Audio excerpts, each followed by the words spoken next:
Hey guys, good morning. Good to see everybody. I hope you guys are doing good. All right. My apologies for the delay. It's definitely a busy morning here in the household. So I just wanted to greet everybody, get you in. And so we will be kicking off in just a couple of seconds. So hopefully you got time to join us, and welcome back to those folks that were out. So happy to have you with us. So how are you guys doing today? How's everyone feeling? Pretty good? You can give me a little thumbs up emoji, see how everything's going there. That would be awesome. Let's see how we're going. Okay, cool. Very cool. All right, awesome. All right, well, let's kind of jump into it. First thing I want to go over is some business regarding the Canvas system. So I noticed that a few of us definitely got some of those assignments in. And right off the bat, I think that the first thing I want to do is make some possible adjustments to due dates. So let's kind of jump to the schedule for a second so we can kind of take a look at what that looks like. Because this is kind of like my first time doing the summer program, and we're doing things online. It always varies depending on how everyone's doing and what's going to be like the best fit for like a summer schedule. So just kind of looking at like the schedule here and what we normally do.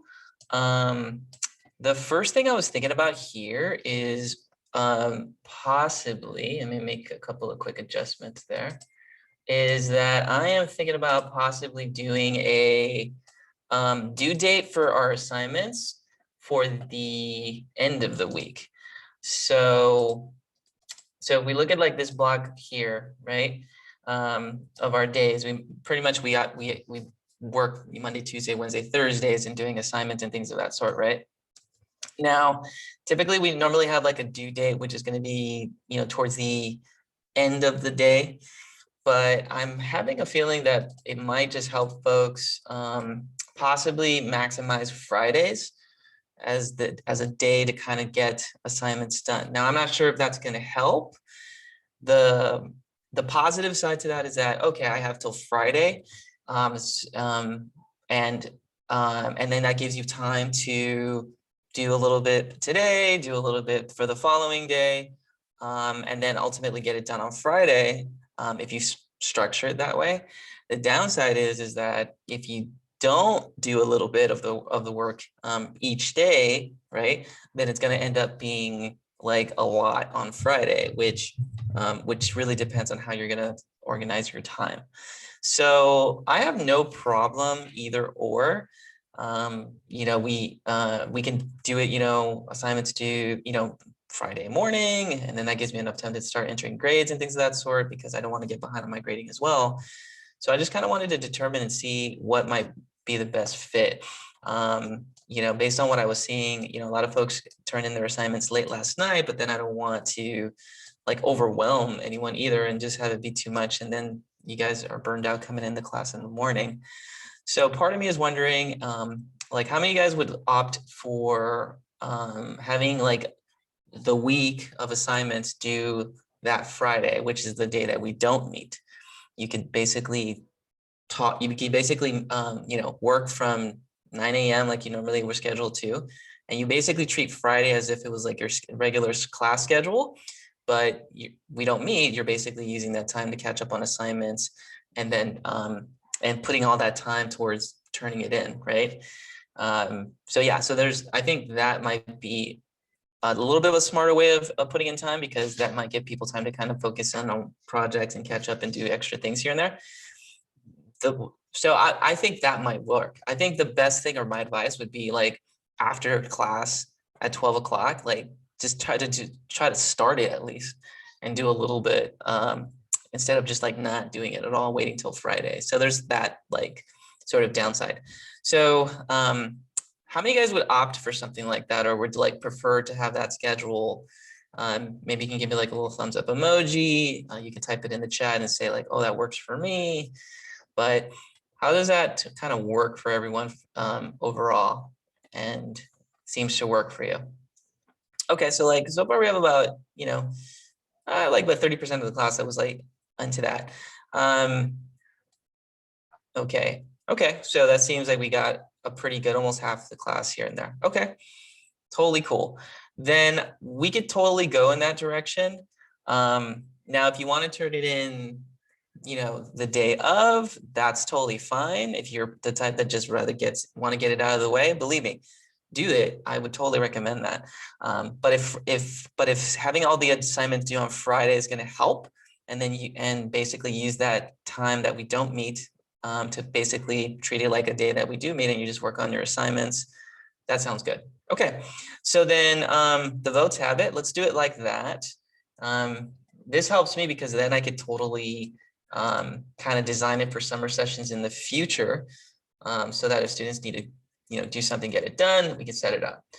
Okay, perfect. So then let's take a quick action step towards that. What I'm going to do is for today's activity, then I'm going to change the date for that also. Okay, so then let me go ahead and make that change right now so that I don't forget. And we'll make that edit. So let me go ahead and go to speed, edit, and we'll change that for this week, which is, let's take a look here. Okay, so which is the 11th. I'll open up the calendar. Oh, where did it go? Okay, so then we'll make it for Friday. I'm gonna make it for Friday at 2 o'clock, ladies. Ladies and gents, is that okay? Or are we going to set it up for Friday at midnight? I think that makes more sense because technically that'll be kind of like the end of the session. So cool. Okay, we'll set it up that way. Actually, yeah, I think Friday at 2 by 2 should be good. That gives you the morning to kind of put it together and get it all going there. Okay, great. Alrighty, so I'm gonna save that. And then for the assignments for the week, so whatever we kick off for next week, we'll have it due pretty much at the end of the week on Friday. But I totally recommend to make sure that you kind of stay on top of those assignments, obviously, after each day of every class. So that way you can get a little bit of a start on it, and then that way you're all set and ready to go. Okay. So I'm glad we got that voted in, so that's good.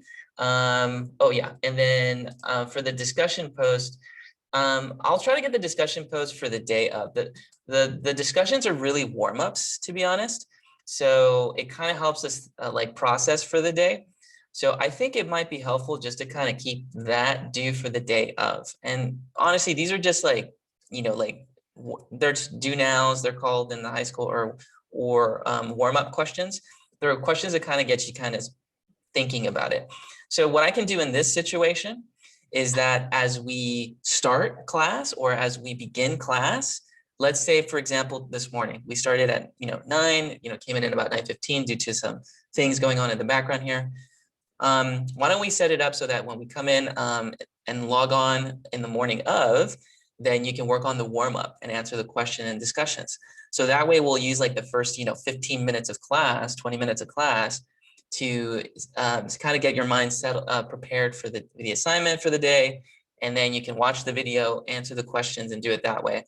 How many of you guys would like to format it that way or in agreement with that? Like, oh yeah, then you instantly get the points, you're ready to rock and roll, you know exactly what we're going to be talking about for today, and everything's to move forward. So if that works, you can give me a little thumbs up emoji, or you can type it in the chat saying, okay, that sounds good, Professor.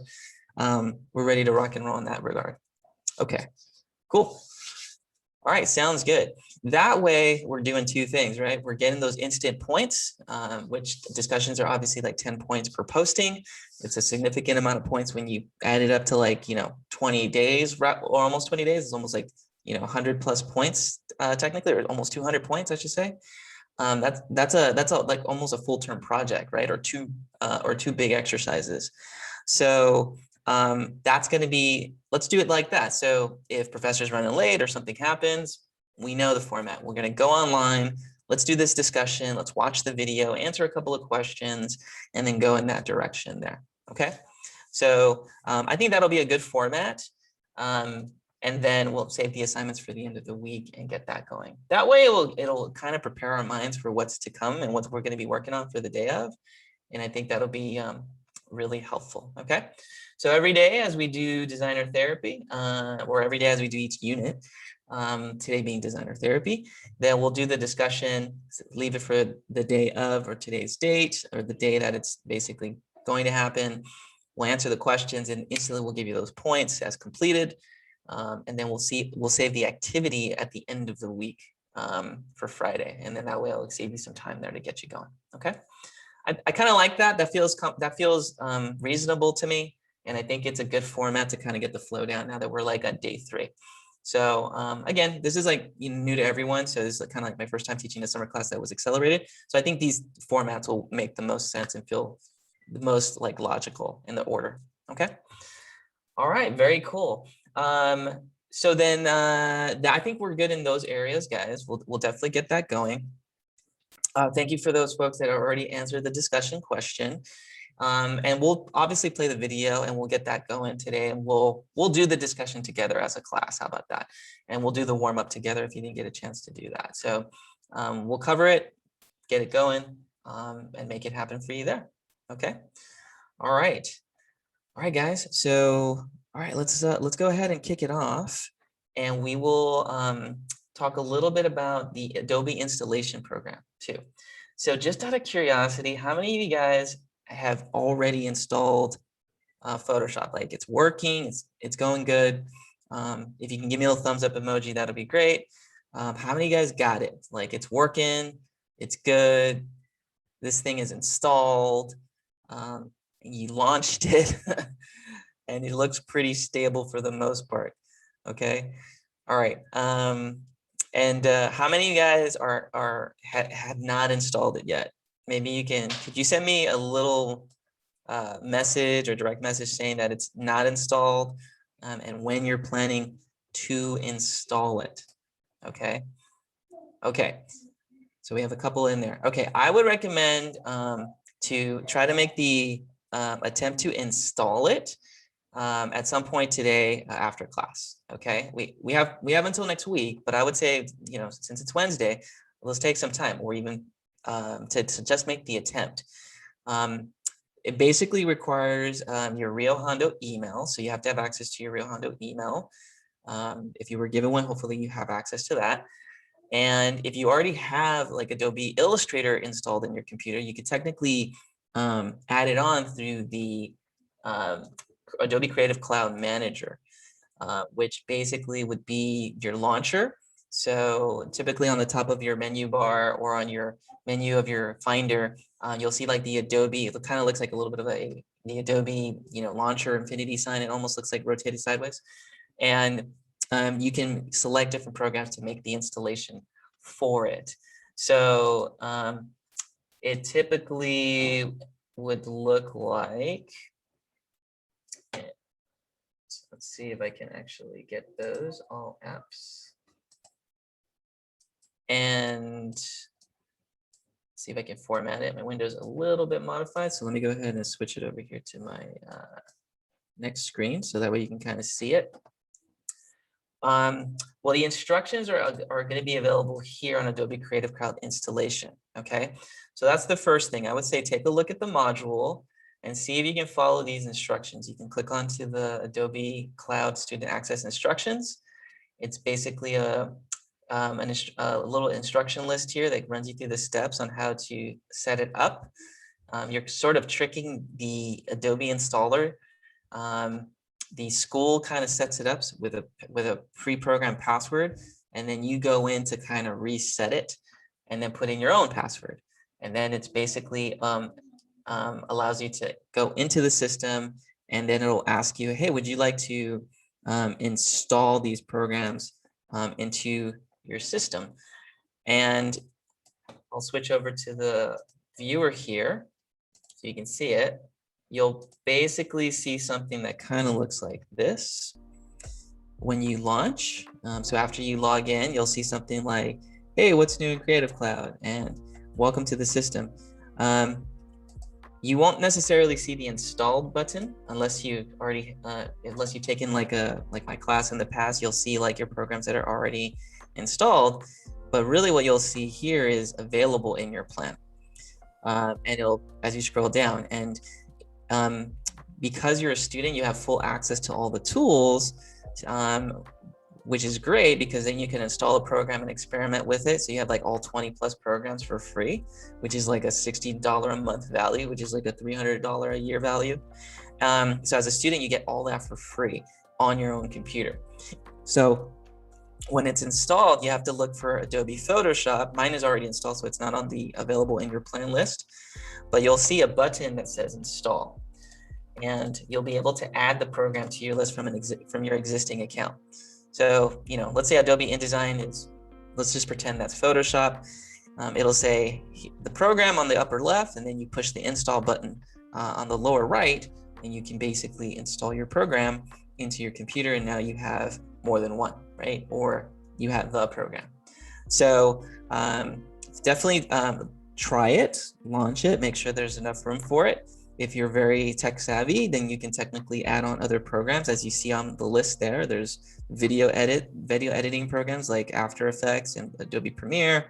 There's Lightroom, which is sort of like a desktop photo editing app, Dreamweaver for web. I mean, it's pretty cool, like all the things that you can do with it, and all the programs that come for free.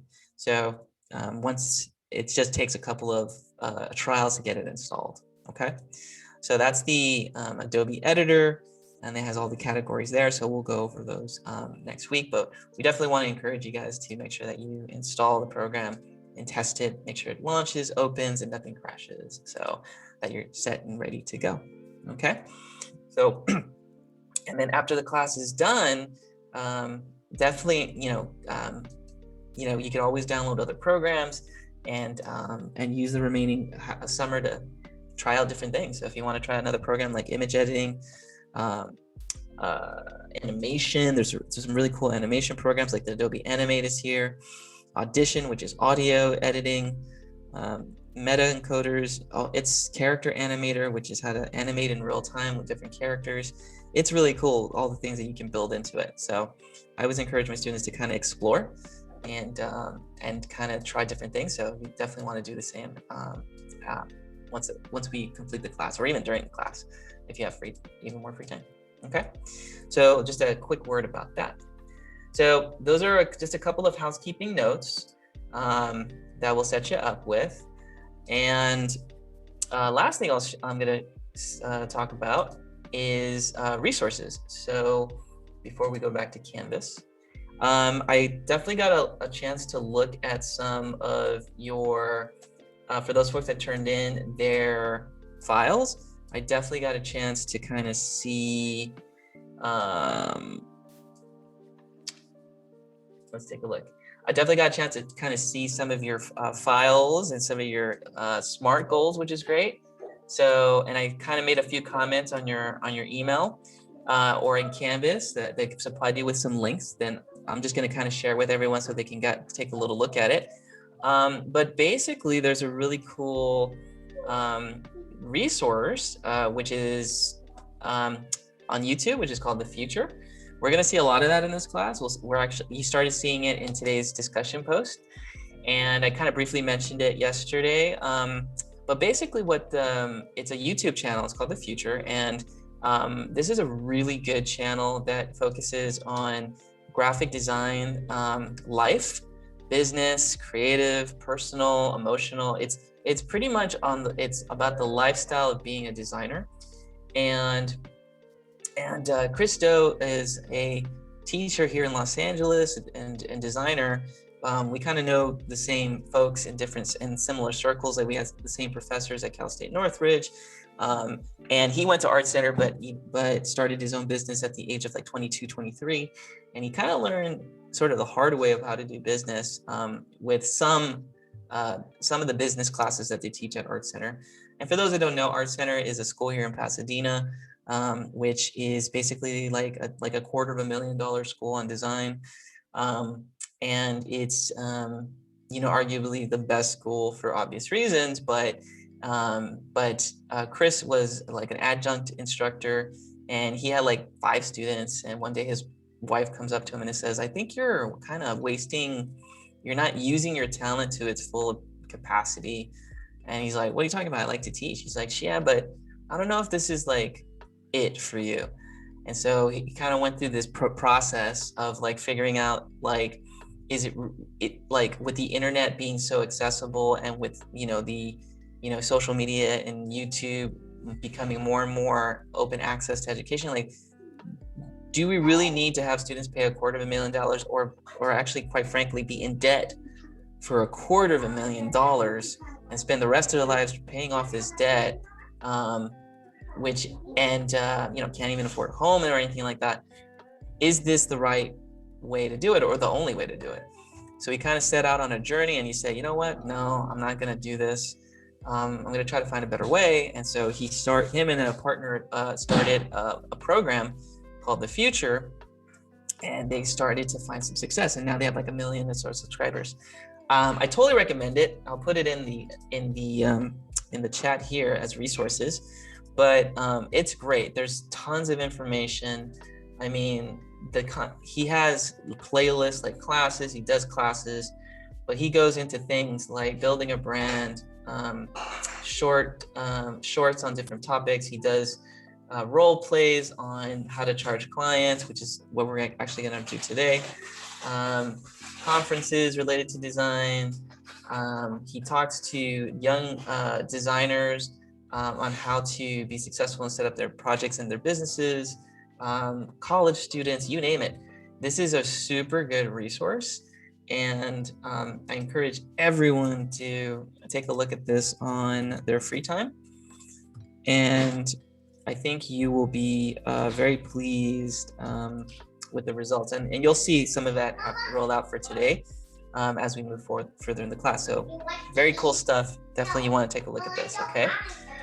All right, the other thing I want to talk about is I saw another post on like storytelling, and it's like, wow, I want to do storytelling or gaming related to storytelling. And I recommended this resource, which is a Khan Academy. I don't know if you guys have ever heard of Khan Academy, but Khan Academy is a free learning website that basically teaches just about all the major topics. They're really popular for math, but what's really cool about this company is that they did like some legit partnerships with companies like Pixar and Disney and different companies. But I think the most popular one was Pixar, and they basically did a free class on introduction to storytelling and what is the Pixar way of doing stories. So I think this is a really cool resource. They have different topics here on like perspective, what if, activities, world and characters and worlds, advice from storytellers. They're short, bite-sized videos that talks about the process of storytelling. And I think this is a really good resource. I think the class is called Pixar in a Box. So it's kind of like a short view into that world and what they do. And I definitely want to give that as a resource so you guys can check it out. It's not really related to today's content, but it is related to folks that just, that would like to work for a Disney one day and be a part of that world. Definitely will give you that as a resource. So definitely take a look at this on your free time. And I think it's really cool and helpful too. So I think that's helpful, and I think it'll be fun. And it's always, that's always something that I encourage in my classes, is to like have a unique perspective and but to understand the world. So they actually talk to different like designers. They do talk to story artists and folks, and they give you everything about this world of filmmaking and story structures. It's cool. It's a really, really cool format. And it's probably the next best thing from being inside the building and talking to these people about the work that they do, their backgrounds, and how they go about doing it. Okay, so it's really great as a career exploration component and understanding how the best do what they do. So definitely want to encourage you guys to do that. Okay, really cool resource there. So hopefully you like that. It's a little thumbs up depending. Also, Other things that I noticed in just like SMART goals is like, I want to be a better reader, I want to eat healthier, I want to do a lot of, I ultimately would like to work, for companies like a Disney. So I have some other resources that I'll share, and I'll put that in here. Reading better, like how to actually read better. This is a website called Farnham Street, which is basically a former financial broker, kind of turned teacher, and he kind of does these super deep dives on like different topics of what it is to be like a 21st century learner, and just a better person, and a better parent, and a better career oriented minded person, just a better person overall in today's world. And so he actually wrote this really popular article called Reading Better, how to get the most out of your reading. And believe it or not, you don't have to finish reading a book to be a better reader. School teaches us to kind of, you have to start it, you got to finish it. That's not really the truth. You can start reading something, read it, and not have to finish the book, and only pick up this information that you find interesting or legit. I'm sure the English teachers would love to have an argument with me about that, but no, you don't have to finish it, and you don't have to finish it right away. And you can actually pick up stuff that you want to read, you actually really like, and it doesn't have to be things related to careers. It could be something really funny, right? Whatever the case may be, this is a really, really good article, and it just kind of flipped my script on the different levels of reading, what is speed reading, how to choose a good book. These are things that I don't remember any teacher ever talking to me about. It was more like, you just have to read because you have to read. It's like, well, can you kind of explain to me why I should read and why it's a good thing? And so it's kind of interesting how we don't really like do a refresher class on reading. I think at middle school and high school, you should have at least a week and just talk about stuff that's cool to read, right? And so this is a really good resource too, how to read. So if you want to click onto them and bookmark them for later, go for it. I think it's really helpful. And I want to live a better lifestyle. I want to eat a little better. I want to do better. There's another really cool resource that I started subscribing to called ewg.org, which is basically how to make smart, healthy decisions using the latest research, and how to do and how to work it into your life to keep you and your family safe. So they focus on a lot of different things. With regards to healthy foods. Newsflash, not everything you eat is good for you. And even the stuff you think is healthy may not be actually healthy, which is kind of scary. And so it gives you information on food, COVID, farming and agriculture, personal care products. All right. Sorry, ladies, not everything that you put is good for you. With regards to bug repellent, cosmetics, or even sunscreen. Household consumer products, energy, it's really the stuff that toxic chemicals. It's really what the latest research tells us on how to live a healthy lifestyle, protecting your health and knowing your environment. And so this was recommended to me by a nutritionist, and because I had these questions, it's what's the stuff that's healthy now?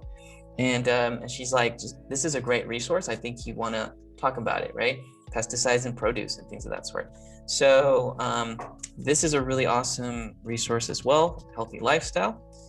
And so I'll put that in there as a resource. Okay. Last thing I'll share with you, because I'm always big on empowering students. Disney careers, and I should have mentioned that in the Pixar in a Box version. We live in Southern California, and Disney is a really big employer. And even though they're kind of starting to reopen, chances are when things get normal, there's going to be a flood of new jobs opening up. I think the number was 360,000 employees were laid off during COVID. They didn't really promise those jobs back to those same people for various reasons. Basically, it's to save cost on paying. It's cheaper to get fresh new talent than paying somebody that doesn't keep up with their skills, which is a kind of a sad fact. So corporations like Disney typically will hire like a student that has more talent for less money, just to save on the money aspect of it. Now, it's great. It's great for you guys because, hey, I live at home. I just started working, and I just want to put it on my resume, and I don't care how much they pay me, because you don't have a mortgage or high paying rent. For people like myself, it doesn't really work that well, right? But it works for you guys at this time in your life, which is college, about to graduate college. You got a good way to start. And I feel like these corporations are really good for starting a career and sometimes continuing depending on the relationship that you have or the skill level, and sometimes just stopping at the entry and then moving on to other things that you might want to pursue. So this is jobs.disneycareers.com, and they have programs like the professional intern program, which is really good for you guys in college. They have international programs on how to basically work in different parts of the world for Disney. They have a culinary program, which is like food related and things of that sort, and they even have a college program, which is sort of like a dual enrollment sort of setup here as well. I had a student 2 semesters ago that was working at the Disney park, and during COVID, they put her on hiatus, but she actually told me that they were giving free tuition for obtaining, I think, like a master's degree or advancing careers. So she literally because she was an employee for a minimum of 3 months, she was able to sign up for like an online master's program through like the University of Florida for social media. And it was, normally you would pay like, $15,000 or $20,000 for that. Because she worked for Disney, and it was because it was related to, it was a job that Disney can hire internally for, they paid for it. And so I think she might be halfway done or almost done. She's getting a free master's degree through the program. And during COVID, she was home anyway. So it ended up being a really good setup. And so it's definitely worth checking out. I would click on the programs and look into professional and internships, and I think would be a really good resource as well. Okay, so these are 5 super powerful resources for you guys to look at, and hopefully you find that helpful, and hopefully this is like super exciting for you guys to kind of explore and see a little bit on. So if it is, you can give me a little like thumbs up emoji on that. That would be awesome, and you can let me know how that all kind of plays out. Okay, so definitely take advantage, definitely take a look at it. And if you have any questions, let me know. I was part of the internship program at Disney. So if you have specific questions, I know like all about that good stuff. And it's really great. It's an awesome program to be a part of for sure. And you can actually even be a part of that after graduating or during school. They still pay either way. So they typically like to take people that are recent graduates or like almost about to graduate as well. So those are some resources for you guys. I hope it's helpful, and I just wanted to give that for you based on those SMART goals that I was noticing this morning. Okay, I was like I should share this with everyone just to kind of make sure that everyone gets that equal access. Okay, guys, and if you have any questions, just please let me know at any point during the class. I want to make sure that I'm giving as much information as possible, and you can totally stop me if you have a question. And it's not a webinar. It's interactive, so you can always talk to me and be like, hey, and stop me at any point. Okay, and just be like, hey, professor, real quick question, and so feel free, and we'll go that direction. Okay. All right. Any questions about any of this stuff, guys? Feel free to unmute your mic or type it in the chat. I wish this was stuff that my teacher would have shared with me in school, and I had a few good ones that did encourage me and did make that notification and push me in that direction. So I want to do the same thing and make sure that you get access to that as well. Okay. All right, and let's see here, video attachments. In Canvas, I also started to post up our live session recordings. So that is showing up. So yesterday was day 2, and you'll notice that there is a post here called Video Day 2 Live Session Recording. You'll find out that towards the end of the day, I'll take these recordings that we do during Zoom and put them live. But of course, this is based on folks that show up to class. So, so thank you for being online. Thank you for showing up. If you're watching the rebroadcast but have not attended class, you still have to attend. It's technically a synchronous class. And so your presence is required. Hint, hint. There's 2 people out there I'm referring to. And so you want to make sure you show up to class, because if you don't, then those are absences, and so they're considered drops. So we're getting really close. And so if the first week we don't see you, we're going to have to drop you. And so we want to make sure that you are participating. Live helps. It helps give you feedback on your work and engage and give you live, just live work, live session and things of that sort. That's the benefit for it. So we want to make sure that you're in person. So that's just a quick 401. Now, for everyone else that's online, the videos are here to basically give you references. So if you want to go back to what happened, or if you had a doctor's appointment or an appointment, or just something happens, Wi-Fi, life happens, emergencies, the videos are there. You just go back, watch it, fast forward, pause, jump to different areas, wherever you need to go. I'm trying to do a better job tagging the different sections, right? So I'm getting better in that area.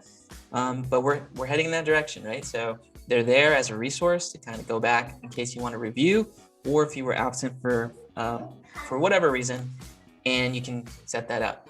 Super friendly on the mobile as well.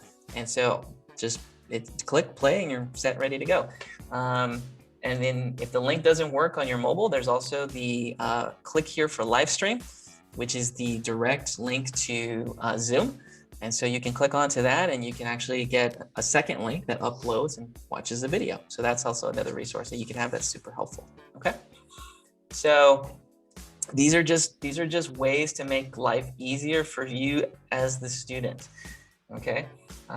We want you to be successful. So that means we're taking away as much of the barriers as possible. It just allows for us to learn effectively by taking away all the questions related to the details and the nuances. Okay, easier the better is how I say. Okay, all right, making sense so far, guys? And does that work? And just want to make sure that that video is also making sense as well, and you're good and ready to rock.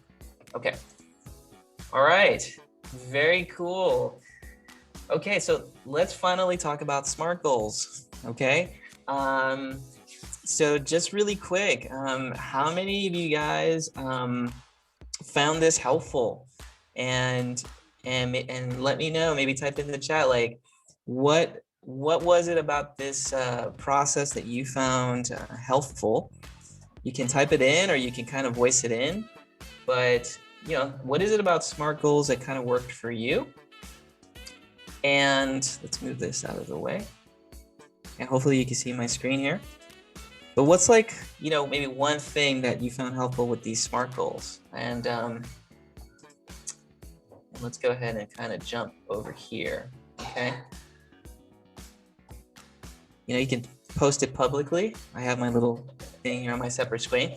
But what was it about these SMART goals that you found beneficial, right? Like, you know, what's one thing that you kind of took away from this process overall?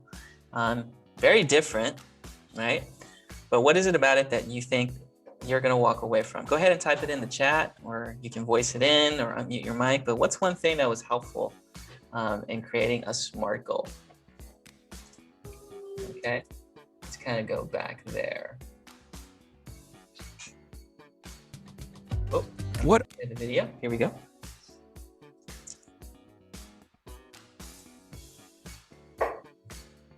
All right, so stating the reason why the goal will be important. Yeah, the why.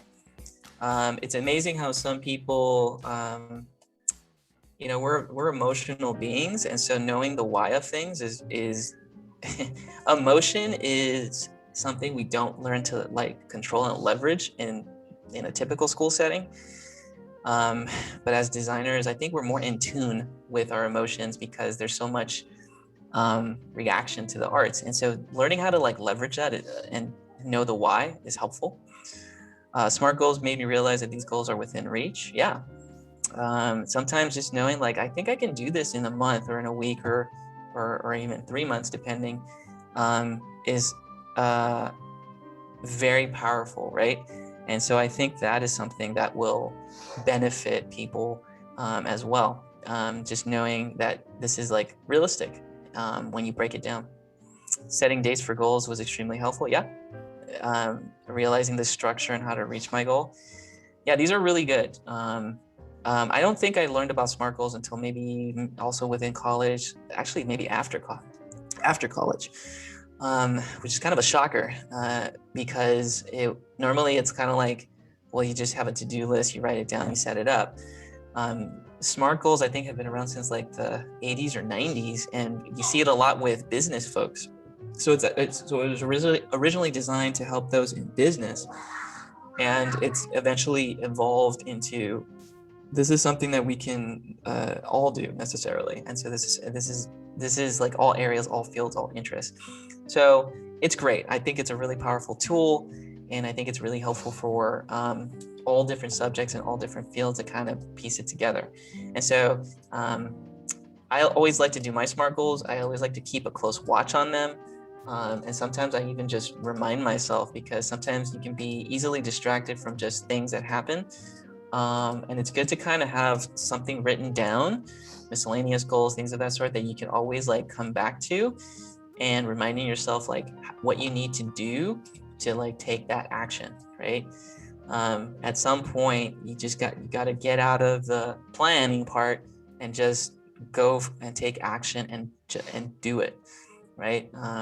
Sometimes I think in America we get a little bit too in our heads and too like theoretical on stuff, and sometimes there's a physical side to things, and we just got to do it and take action and just get our hands dirty, right? So, what are the action steps? What are we going to do? I'm going to put in the time. I'm going to do this specifically. It starts with the littlest steps. So this is new. Normally in my night classes, I typically show that we do something called habits, and we talk about learning how to learn, which we will get to. But so I think SMART goals is practical and effective, and will help in this class in terms of like how you're gonna structure your day, structure your plans, and not only your school goals but your personal goals as well. And hopefully you got to watch the video. The video that's attached to this presentation is really great. It has like the 12 plus examples that you can apply. So what's an example of a spiritual goal? What's an example of a relationship goal? What's an example of a health goal? You take a look at those templates. They're good reminders on how to like structure your day, and and how to spend time with somebody, or how to eat right, and how to track all that. And there's even apps out there available that can even help you with these things. But I just like typing it, writing it down. There's something about pen to paper, or just having something that's printed out and on your hands. It's like super legit, like an action, like a physical, tangible representation of the action that you took. I'm sure if somebody did a study on that, I'm sure they'll realize that like pen to paper is more about like the action and doing it, and your body being engaged and kind of sending a signal to your brain saying like, I'm doing it and my senses are completely in it. I think that's a powerful thing. It's reality, so to speak. So that's great. I'm so glad that you got a chance to do that. I do read them, so that's why I kind of shared some of the resources. Okay.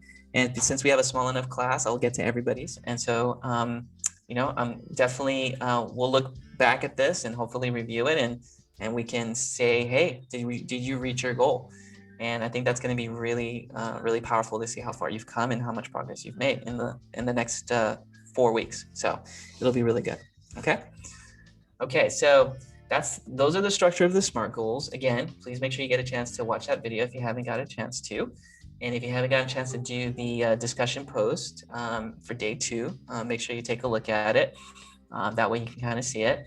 The discussion post is obviously the same video as what's attached, but in the assignment post, I don't know if you guys got a chance to watch the activity SMART goals exercise, but this one actually has a short 5-minute video from that site, The Future, which we'll dive deep into today.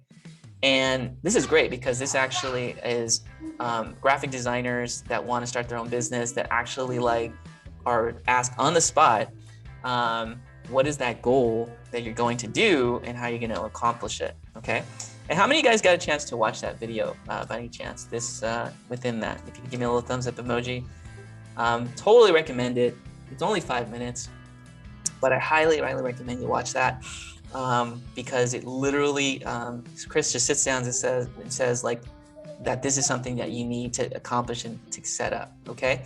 So it's going to be really helpful, and I think it's going to be a really powerful thing. As a matter of fact, as we kind of conclude SMART goals a little bit, let me go ahead and play that video for you guys because I know not everyone got a chance to watch it. We'll watch that really quick if you can permit me, and then what we'll do is we'll switch over. Now let's get into goals. Okay? Goals need to be SMART. SMART. 1 second. And what we'll do is that we'll transition over into now let's get into goals. Pricing and how to price a client. And we'll go in that direction. I think there's an ad floating around too, so we'll be kind of careful with that. But let's go ahead and just take a quick second to kind of watch that video. And I'll pause the sound. And then we will jump into value-based pricing next. And this will be a fun one today with that simulation and how we're going to go about that. Okay. All right. Here we go. Let me go ahead and expand the video. And hopefully you guys can see the full screen there. If you do, you can see a little thumbs up would help. And we're going to close that and set you up. Okay. Now let's get into goals. Okay. Goals need to be SMART. SMART is specific, measurable, actionable, realistic, and time bound. So that's a lot to remember. The three that you really need to remember is it needs to be specific and measurable and time bound. So if I want to grow my company, that's not a specific goal. It's not bound by time. So this is really important. The clearer something is in your mind, the more you'll be able to kind of be able to break it down and take steps towards achieving it. So anytime you want to set a goal, like what is your goal for like 1 year from now? If I'm talking to you, Ryan, 1 year from now, what is it that you have accomplished that's going to make you really happy? Oh, that's a big question. I don't know. I mean, financial security is part of it. Creative outlet, making sure I'm doing the things that sort of appeal to me creatively. And having the opportunity to do that without the binds or being worried about the finances bit. You answered that exactly where I wanted you to, and I'm going to ask all of you. Maybe I'm going to ask all of you. You're listening to this. Was he specific? Were those measurable goals? Was that bound by time? Yes, it was bound by time because I said 1 year from now. But they were pretty vague. They're very vague. Yeah. So if we were to drill into this a little deeper, what does financial security mean to you? How much money are we talking about? I don't know. Let's say sub 10K a month. 10K a month. Okay. So let's say just for round numbers, 120K a year. Yeah. That's easy, right? Yep. Okay. So as long as you hit that baseline, you're good. Mm-hmm. That's very specific now. So you know now that you need to do something that's going to earn you 10K a month. Now 10K a month could come from one client, or you can have 2 clients that pay you 5K, or 10 clients that pay you 1K. Which one of those seems to be the most realistic to you? What I've got is these 10 that pay 1K a piece. Okay. I think what I would aspire to is something more like either 2 for 5 or 1 for 10. Okay, so that should be then the goal. We should transition from doing 10 projects at 1K, because that's a lot to manage in a month, to maybe doing 2 projects that are at 5K. So then all you have to do is ask yourself, what kind of clients buy what kind of work at 5K or more, right? And then you start to focus in. So this is the way I work. Everything that I want to accomplish in life, I just take a big thing and just keep chopping it down. It's called chunking until it becomes like a bite-sized piece. Once it becomes a bite-sized piece, I'm going to marshal all my energy and resources into thinking, what can I do to attract this kind of work or this kind of goal in my life? And then it becomes a lot easier.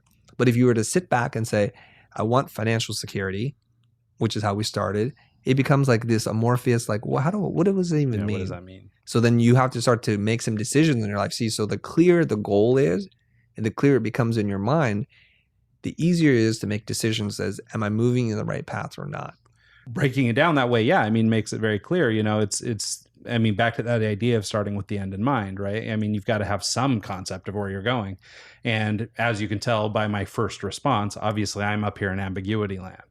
And so even just this little exercise, you know, was super helpful just to think of it in sort of this way. As I've been doing this and watching some of these videos, and, you know, I've fallen into the same trap as a lot of people, watch a lot of YouTube and a lot of the, you know, I aforementioned Gary Vaynerchuk's and the guys like that. And it's all hustle and grit and work hard and all that stuff, you know, which at its core is fine, but it's not very actionable. You know, just to hear go work hard, I mean, kind of doesn't mean anything. And even with, you know, chunking it down like this, I think, you know, as we continue to drill, we might get to some action steps. And, you know, so I guess that's probably the point you're making, is as you chop it down into smaller and smaller bits, it's much easier to say, okay, I'm making 3 phone calls today. Like, you know, maybe I'll get all no's, maybe one client will say yes, or maybe I'll get a meeting or whatever. But doing those 3 things is a achievable something versus, you know, the ambiguous, you know, we're not calling anybody, or, you know, we just want for the whatever the situation is, you know, we want for things to improve, but we don't actually want to do anything new. And so sometimes that's the case. But before you even get into that place where it gets drilled into, oh, I need to make X number of calls and all that kind of stuff, I like to think about it a little differently. So the thing that I try and teach creative people, it doesn't matter if you're a musician or a compositor or a graphic designer, is spend more time thinking about things, gain clarity, and make sure you're being very objective and you're looking at the whole picture, and leave the work part to the very end. You see, like how many times did I have to say, stop, guys, stop. Let's not dive into the tactical steps, A, B, C, and D yet, because we're so quick to like, oh, let's go, squirrel, let's go. Okay.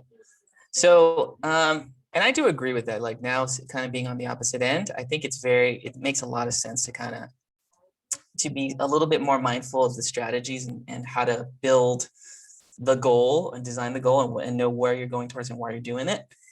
Basically do the SMART goal and then put in the action step that goes towards that. Okay. So that's super helpful. And thank you guys for giving me a little bit of time to share a little bit of the SMART goals.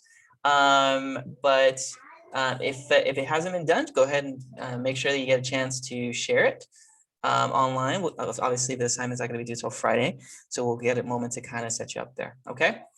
All right. If you have any more questions on SMART goals, or at any point throughout, you know, now or the rest of the semester, the rest of the class, feel free. We're going to be moving on today, obviously, but I wanted to make sure that we kind of went over a couple of things beforehand, and hopefully you enjoyed the SMART goals, and we'll definitely learn how to get those tracked and setting up. Okay. So I am excited about what we're going to talk about next, which is kind of related to what the folks online were talking about. And we are going to be talking about value-based pricing now, guys. We're still in our designer therapy series, and this is a really cool unit. Well, I mean, let's kind of share a little bit. For those folks that took the exercise, what was something, and this is maybe for like Helena and Gio and I think Talia did the exercise as well. But what was it about this exercise that you liked when it comes to value-based pricing? Maybe you can type it in the chat or you can voice it in. But for those guys that have done this, and what do you guys remember about just this whole value-based pricing exercise that you kind of took away from? Maybe take a moment to type it in the chat or voice it in, but we want to get a little bit of your input on that. What happened? Like what was something that you picked up from it that you really thought was like beneficial? Go ahead and type it in the chat there. I'm going to move my little thing here so we can have a little bit of a visual. But what do you remember from it? What is it that you kind of took away about the exercise?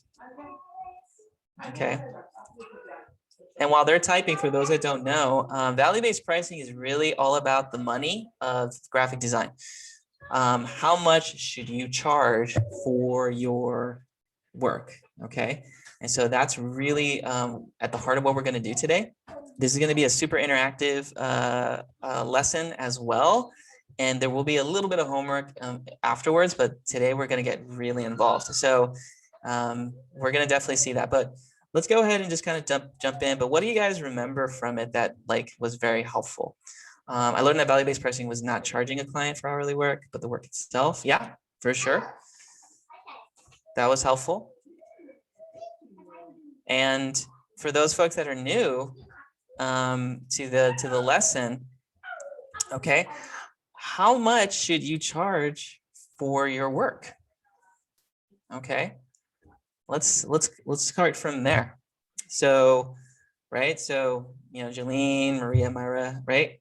How much should you charge for graphic design work, guys? Like, is there an hourly fee that you think you should charge? If so, how much do you think you guys should make for that? How much money do you think you need to make to do a single project? Depending on what it is. Go ahead and type it in the chat there. And I kind of want to get your input. Like, how much should you charge for your work? Okay.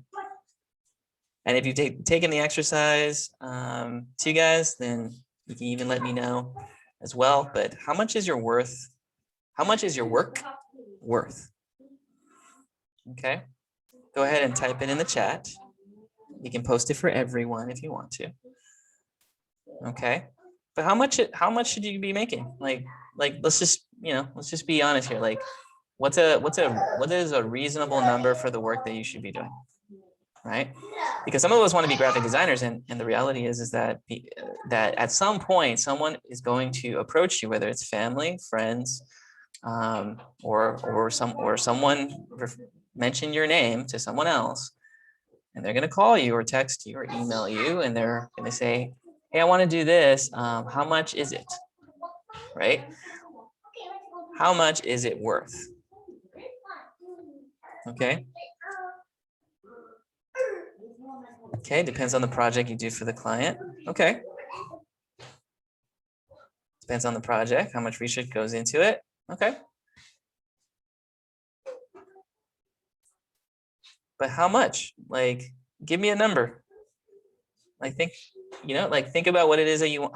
Like, think about the lifestyle you want, and how much is really each project worth to you.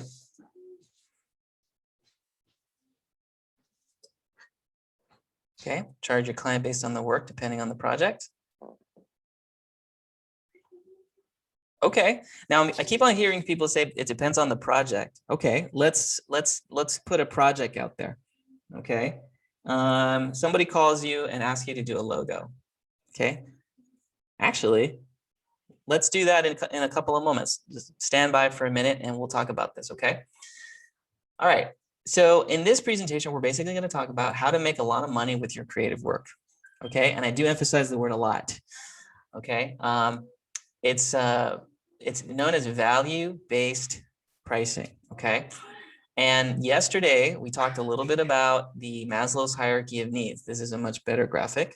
But remember the pyramid, and we talked a little bit about what are the basic things people need to be the most that they can become at the very top. You need these things. You need physiological needs. You need food, water, clothing, right? Shelter, essentially, right? Which costs money in the West and in all parts of the world. Right? I mean, you can put, I don't know about you, but like I spent a lot of money just on the bottom part there, right? Just for the shelter of a 2-bedroom it's a lot of money in California. So just to do the basic, everyone's charging me for. It's interesting too, because at Disney, I also worked with the food team, right? Because if you remember, there was like a candy apple and there was a Lunchable. During the pandemic, not the pandemic, excuse me, during the 2008, because I was there around the housing crisis, the only business that made money at Disney, all the businesses suffered, right? I mean, everything, Disney is more of a want instead of a need. The one business that actually made money during that crazy recession, the Great Recession, or what I call the 21st century's version of a depression, was food, right? So food made money, right? People still needed to eat in an emergency, so food still made money in a crisis or in a during a recession. So it was really interesting how that kind of played out.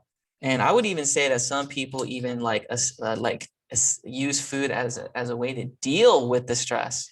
So not only was food like a necessity, but food became more like an addiction.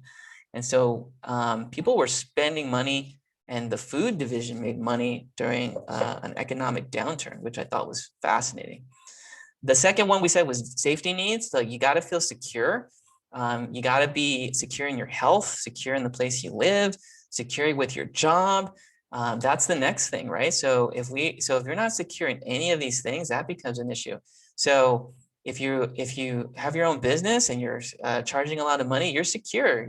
If you save that money and put it away for an emergency, like, I don't know, a pandemic perhaps, then, or 3 to 6 months of emergency funds, then your safety is kept. So you're preserving that. After that, you have relationship, right? Are you feeling secure in your friendships, your family? Do you have a sense of connection with people? And so if that's not being met, then obviously you're going towards that, right? So connecting with people. And then your self-esteem, right? Are you basically feeling good, building, attaining your SMART goals, basically? Are you reaching your SMART goals? Do you feel a sense of strength and freedom now that you're moving in the direction? Are you feeling good about the work that you're doing? That's esteem. I feel like SMART goals helps us in some way, shape, or form. You can even say a SMART goal can even help with your sense of love and belonging, because you're actually even making an attempt towards building that. If all those 4 basic needs are met, then you get to become the best version of yourself, which is the most you can be, which is self-actualization at the very top. I would say that I always come back to these things in my head because I'm always sort of fighting for these things regularly, right? I feel like the bottom 2 are the things that people kind of worry about, and then the relationships and esteem seem to get impacted because we're so focused on the bottom 2 that we're not putting enough time on the top 3 or the top 3 essentially. So that's an interesting thing to kind of keep ourselves reminding ourselves of. Are you meeting your needs, right? So how much should you charge for your work is always the question, right? Because there's a lot of things that we do and that we're trying to do to kind of keep up. But I think the first question that we need to ask you guys, so that you have to always, and this is a good reminder for those folks that have even taken this lesson, is that are you still a people pleaser, or are you a people pleaser, or are you a peacemaker? And this always confuses students. So this is a rhetorical question, right? You do not answer publicly, but ask yourself the question: are you a people pleaser or are you a peacemaker? And people always say, well, what's the difference then, professor? Here's the definitions.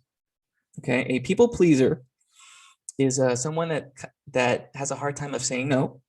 They say yes to everything, to all the requests. They kind of feel a need to be liked by everyone. They try everything to avoid conflict, and they're always like compromising. So they do, even though they don't want to do something, they always do it anyway, which is sort of like it's an invalidation of your emotion in a way. And the opposite of that is the peacemaker, right? The peacemaker is someone that is tells the truth of the harsh reality despite the conflict, right? They're focused on everyone, the community, other people, along with themselves, but most of everyone else. And they want to build relationships and mediate conflicts. So, right. So they're being honest, but they're also being loving at the same time. They are focused on others, but also knowing that they have to focus on themselves. So they're bringing balance to and a peacefulness in their home, in their family, in their relationships, in their business, right? And so they're constantly focusing on trying to bring peace, and they're making that peace. So where are you? Like, I would honestly say, if I had to be like completely transparent, that for well into my, teens, 20s, I was on the left, and I had a rough 20s. I'm 40 now, and my 20s were really difficult because I was more of the left person. And then I kind of woke up, and I got woke to the realities of my past. My parents didn't have a great relationship. Things were really complicated. There was, some narcissistic tendencies in the home, and behaviors that were narcissistic, that, just bad parenting in some ways. I love my parents, but, there was just a lot of toxic, relationship issues going on, even with my own folks, that it kind of carried over into my personal life. And I was like this people pleaser. And then when I kind of got educated and realized everything that was weird around me and the stuff that was toxic, that was what wasn't supposed to be, then I realized that I wanted to be more of a peacemaker, but I needed to do the work to kind of catch my bad behaviors, or my patterns of behavior that were not healthy. And I had to focus on building the right. And so I definitely became more driven towards a mission, understanding my own story. And I didn't tolerate, and I don't tolerate to this day, being victimized by anyone, right? I don't yell, I don't scream, but I do say in a loving way that I don't tolerate the way you speak to me, the way you talk. I don't tolerate. I'm not going to tolerate the way you're talking to me or you're treating me, right? Whereas those that were people pleasing, or my old version of myself, I guess you can say, was always like not saying anything. I was resenting my own emotions. I was kind of feeling like I was a victim mentality almost. And, and just kind of escaping to like social media and just, just stuff that wasn't healthy. Right. And so I woke up to that, and I ended up being more of a peacemaker. Right. And I do that to this day. And I teach this stuff. Right. You guys are part of that example. And so, there's ways to say no. Right. And there's nice little quotables out there, but the ones that kind of I resonate towards is, don't, change yourself because you want to change yourself and be a better person. Don't change yourself for others unless you know that they're going to benefit from it, right? So, some of us have kids in the class. So if you want to be better for your kids because you don't want them to take the trauma and the hurt that you've had in your past, or if you ever want to, have a family in the future and you want to, and there are things you need to deal with them now, right? Like handle it now. And let your kids see how you're making effort to be better. And if you don't have kids, hey, work on yourself now while you have the energy, right? Because it will show up if it's not addressed, right? So take the time, if you're a people pleaser and you have a hard time saying no, great ways to say no, right? Maybe next time, let me think about it. You know what? Let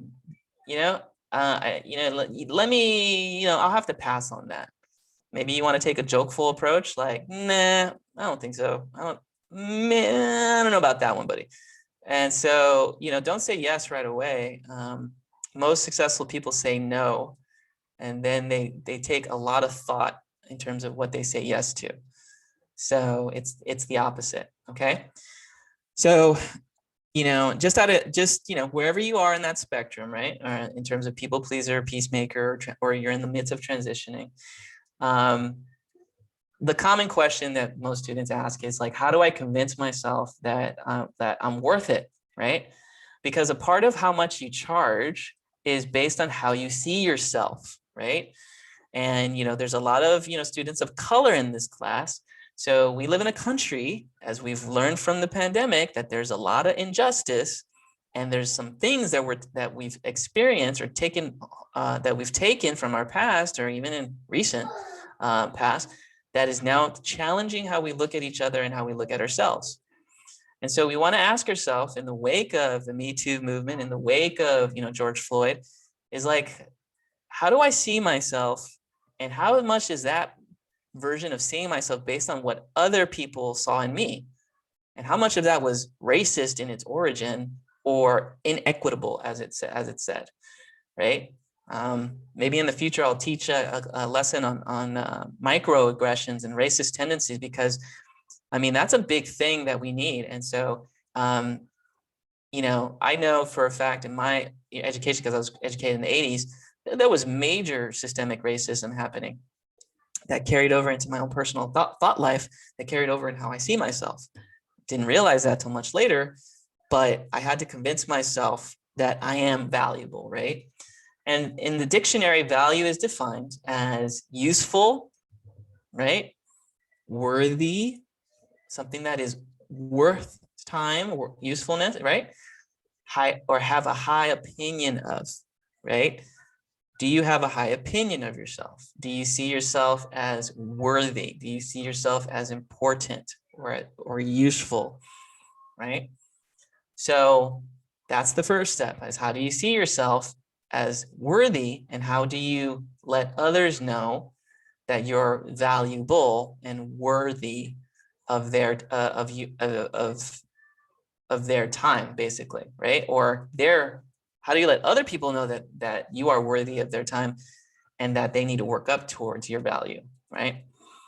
The answer is help them have a genuine understanding of the problem, right? Because this is about how to make more money in your graphic design and in your business, or even in your careers. How do you command a high paying salary? You have to show the company that you work for or the client that is coming to you for your personal business that you have a genuine answer to the problem that they have. So if you're getting hired to work, let's bring this down to applicable, okay? Right? If you have a job flipping burgers, right, then they're paying you what you're worth and your value. You're getting paid minimum wage, maybe these days, I think flipping burgers now is 18, 20 bucks an hour. But why are they paying more for people to go into a restaurant to flip burgers? Because after COVID, nobody wants to work at a restaurant anymore, right? What is the problem? No one wants to risk their health to flip and do a job that they don't genuinely like. That's a huge problem, right? So now the company, the burger company, is having a problem because they don't have enough employees to meet up with the demand. They're willing to pay more money to help with their big problem, which is not losing money from people buying burgers. Does this make sense, guys? Like, if it does, you can email a thumbs up emoji, right? You are an answer to someone else's problem. And so the bigger the problem, the bigger the answer you are, the bigger the pay. Does that make sense? So the bigger the problem, the bigger the pay, the bigger the money. So you need to kind of genuinely bring that into the mix. You got a big problem? Well, I got a big answer, but it's going to cost you big, straight up, right? And people like that. Like, people, when you tell them straight up, it's like, it sounds like a big problem, and it sounds like I can help you and I want to help you, but it's going to cost you a lot, right?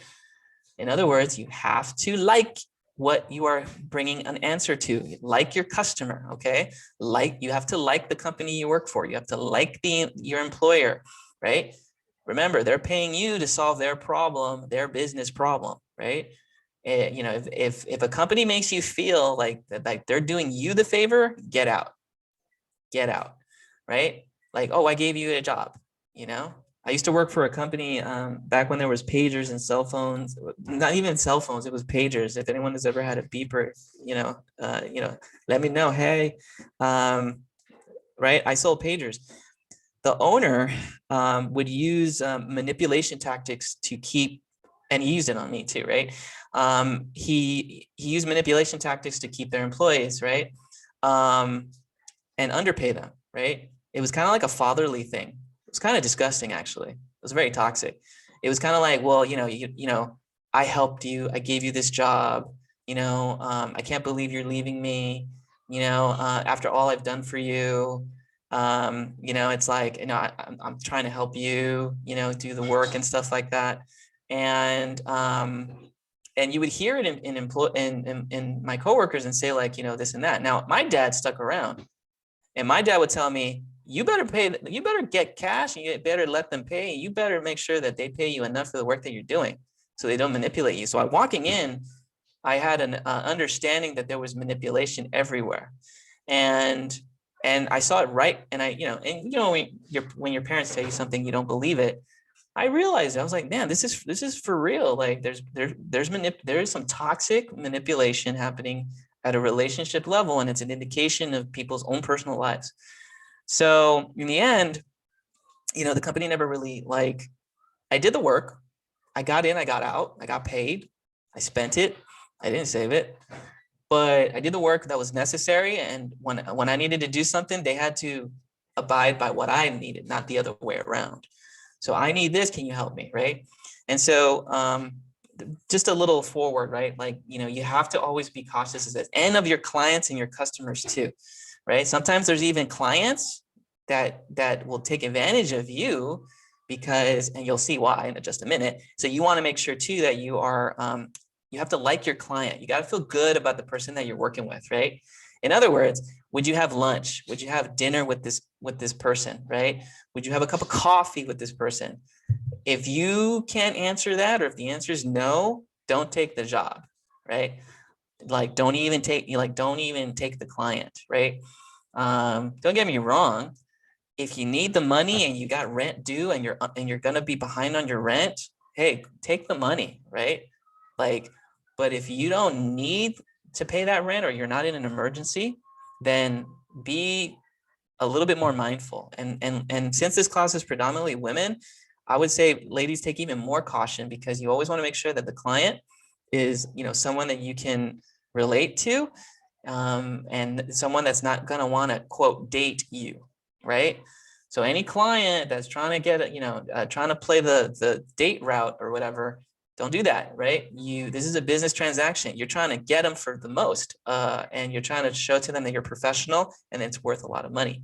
The moment they try to, play the player, the game, date you and this and that, get out. It's not even worth the money, right? Because then they're going to try to charm you with less money, right? In other words, ladies and gents, is that you want to make sure that you operate like a doctor instead of a pharmacist. And people always say, well, what are you talking about? Well, a doctor is a problem solver. And you could technically, if you're a pharmacist or your family's a pharmacist, then I apologize, but I always get a little bit in trouble for this.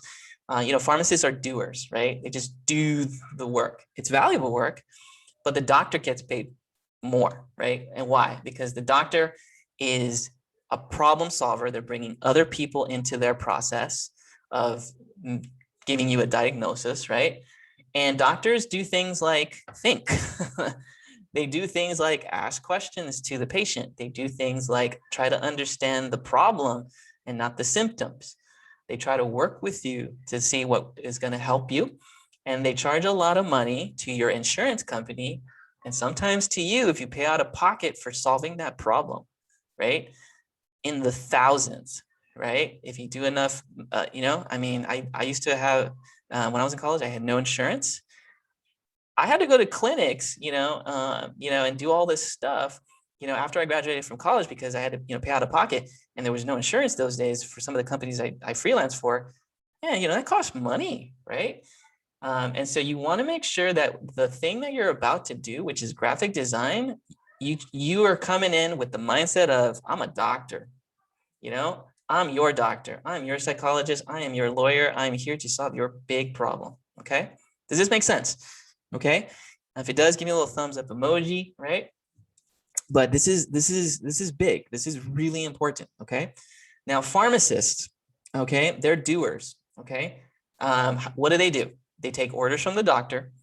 They care about the quick results. Okay, here's your prescription. Here's how you use it. There you go. Do you understand? Get out of here, right? I mean, they're not that, just, paraphrasing. They focus on what they don't have. Like, we don't have this prescription. We only have that. You're going to have to wait. Typically they charge by the hour for the task that they do. You can say in some ways that designers think of themselves as this, and this is not good. If you think you're the person that takes the order from the client, no.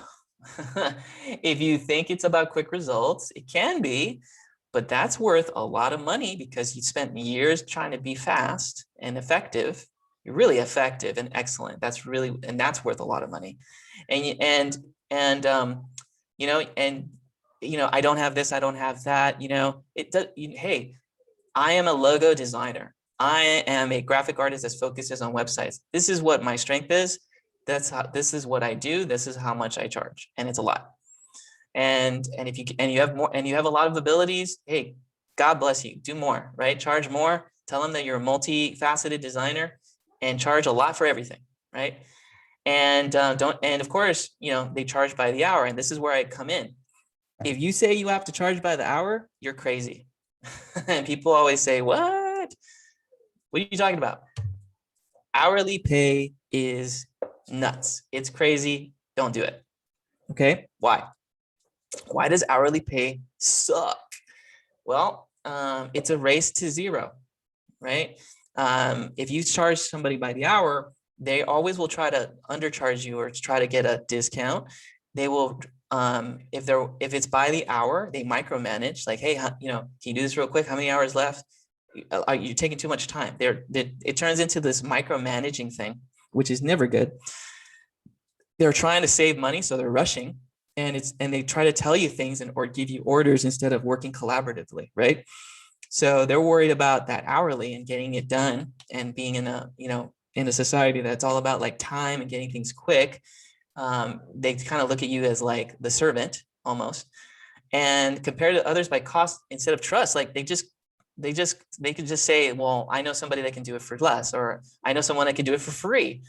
And it's like, no, like that's dumb. Like all this happens subconsciously as soon as you mention an hourly. Does that make sense?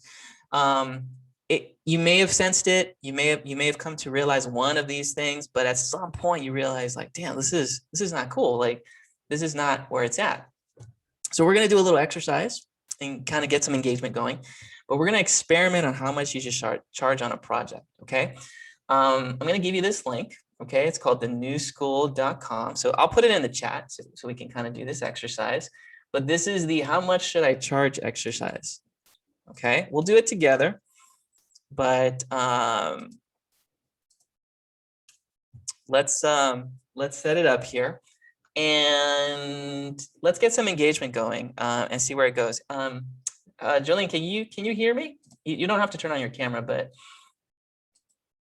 yeah, I can hear you. okay, so I noticed that you mentioned hourly in one of your replies. Okay, so we're gonna ask you a couple of questions. Do you want to play along? Yeah, that's fine. Okay, cool. So here's what we're gonna do. Okay, have you ever been asked or heard anyone ask for like a logo design of some sort? Yeah. Okay, and so we're gonna do that. We're gonna pretend that someone's gonna ask you for a logo. Okay, I'm gonna hit next. All right. Is your client a friend, a small business, or a large corporation? Which one do you think is most likely to come to you? Private client. Private client? Okay. All right. Now, I think you said that is about 25 bucks an hour in your post, right? Yeah. Okay. And for a logo, how many hours do you think it'll take, or how many days do you think it'll take to get a logo for your friend? Maybe like 3 days. Okay, 3 days. And out of those 3 days, from what time to what time are you working?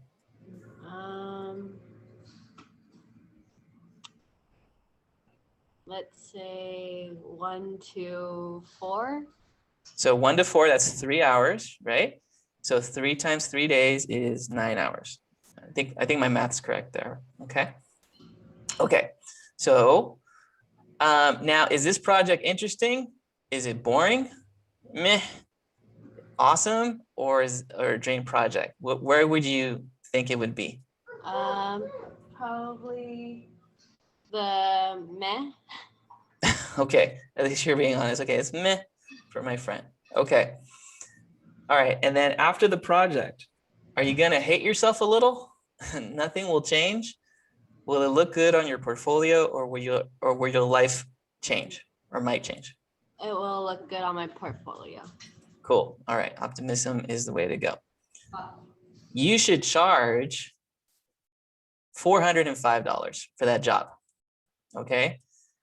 Now take a look here for a second. Okay. It is not 248. Okay. And thank you for participating in that. Okay.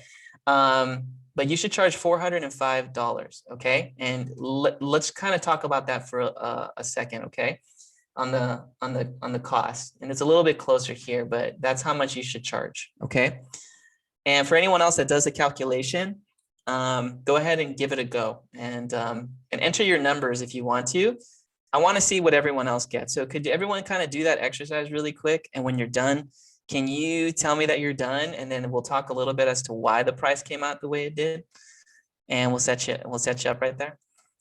And then while we wait, Jolene, did you expect that you were gonna get to make that kind of money? No, I didn't. Okay. And why would you say that is the reason? Sorry, because it's just a simple logo and not anything too big. Okay. But I would actually say that it is a big thing. Okay.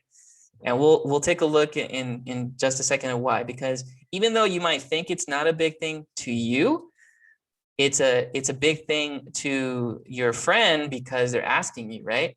If you think back to any time you ever asked a favor or a project for anyone, when you asked your friend or someone, did you ever look at it like a whatever thing, or was it kind of important, would you say? Probably more of kind of important. Kind of important, right? So that's kind of how everyone comes to you, right? Like some people will say it's kind of important, and other people would probably be like, oh, it's really important, right? But we often forget, like when we approach somebody, it's we have to think how they're looking at it, right? So to you, it might be easy, right? Or to you might be whatever, but it doesn't devalue it, if that makes sense, right? So the fact that it's easy doesn't make it cheaper. Does that make sense? So easier does not mean cheaper. I would say easier means that you're more talented. Okay, it's a complete mind shift, right? It's and it's not being like, oh, conceited, like, oh, that's kind of conceited, Professor, like Mr. A, like that's not cool. It's like, it's not being conceited, it's just knowing what you're worth and coming in with a strong understanding of what it is, how it is, and why the stuff needs to get charged a lot. Okay. Excuse me. I'm being dramatic here. Let me drink some coffee. Okay, did everyone get a chance to calculate? And how much did you calculate for the actual charging? So if you got a number, could you type it in the chat there? So what did you get in your calculation in terms of your pricing? Okay, 165. Okay. 518. Okay. Very, very cool. All right. Anyone else? How much did they say you should charge? 338, 360. Okay. $978. And everyone, I'm sure, is saying this is completely out there, right? Like, you know, what happened? Basically, if you were to do an hourly rate, they say is to charge your hourly and the hours, and then on top of that, you have to put something called a profit. So the hourly 25 times 9 hours, that money is your break even. That means that this is like money without profit. And business says that you have to make the money you put in, right? But you also have to make profit on top of that. So the break even is normally what people think as normal, right? Well, if it's $25 for 9 hours, I'm making money. No, you're not making money. You're breaking even, meaning that you're not making any profit on top of that. So typically what this program or this website will say is like, you got to put like 200 or 250% or double or more than double of what your break even is on top of that, just to get a profit. Okay. And then you have to calculate your negotiation, your base rate, how much you want for the project, and the impact. So the different pricing is dependent on the value of that project, right? So a logo could be is $500, right? Doesn't matter how many hours. In fact, you should never say how many hours it is, right? You just say it's going to be about, it's $500, and when it's available, then you spend as much time as you need for it. Okay. But Mr. A, Professor, like didn't you say not to charge for hourly? People always ask me, and the answer is yeah. you're right. Don't charge for hourly, right? Don't charge an hourly rate. What you need to do is do what doctors do in a sense and approach it from the doctor's perspective, meaning you got to help them solve this disease, right? So when someone comes to me in graphic design or wants me to do a project, they're coming to me like a patient. I'm the doctor, right?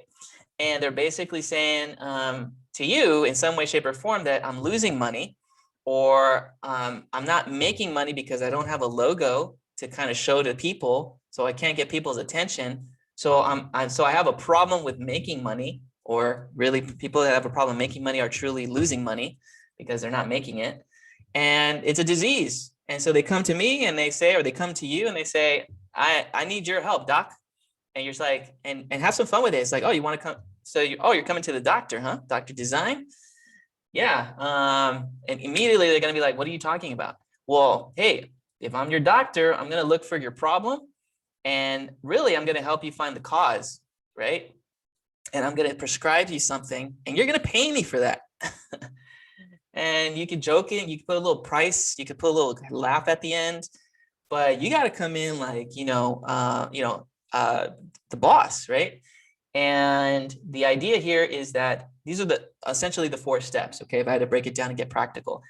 Value-based pricing does these 4 things. Okay, they come to you, you're the doctor, they say what the problem is. I need a logo, which is really, I'm losing money. I need something to talk to other people about. I need an identity. And you want to calculate, basically do these things. Calculate how much money they have. And I'll show you that in a second. You got to talk like a doctor, right? Meaning you're asking them questions, and you want to sell by closing the deal, right? Closing, we'll see what that means, and talk about that process, right? How they became healed from losing money. So these are the 4 steps, okay? How much are they worth? How much money do they have, right? Pretend you're their doctor, be their doctor, not even pretend, be their doctor, literally, and close the deal. So how do you calculate how much somebody's worth is always the first one, okay? How much money, how do I know when somebody comes to me? How do I know how much money they have? Okay, there's a few ways to do it. Here's one way that I do it, okay? And you're gonna get a sheet of this with all this information, okay? But here's a way, okay? First, know that person that comes to you is one of 4 of these different types of buyers, okay? So there's 4 types of buyers in the world, okay? There's the price person, the know-it-all person, the indecisive person, and the value buying person. Okay, let's talk about this just a little bit more in depth briefly, okay? So there is the price person, okay? Now the price person is the person that is all about looking for prices, right? They want to get it for cheap, right? Typically they're your friends, right? Or your family member, okay? Or a relative of some sort. They will come to you and say things like, come on, can you hook it up with a logo? Can you do this for free? Or can you do this? I have a little bit of money.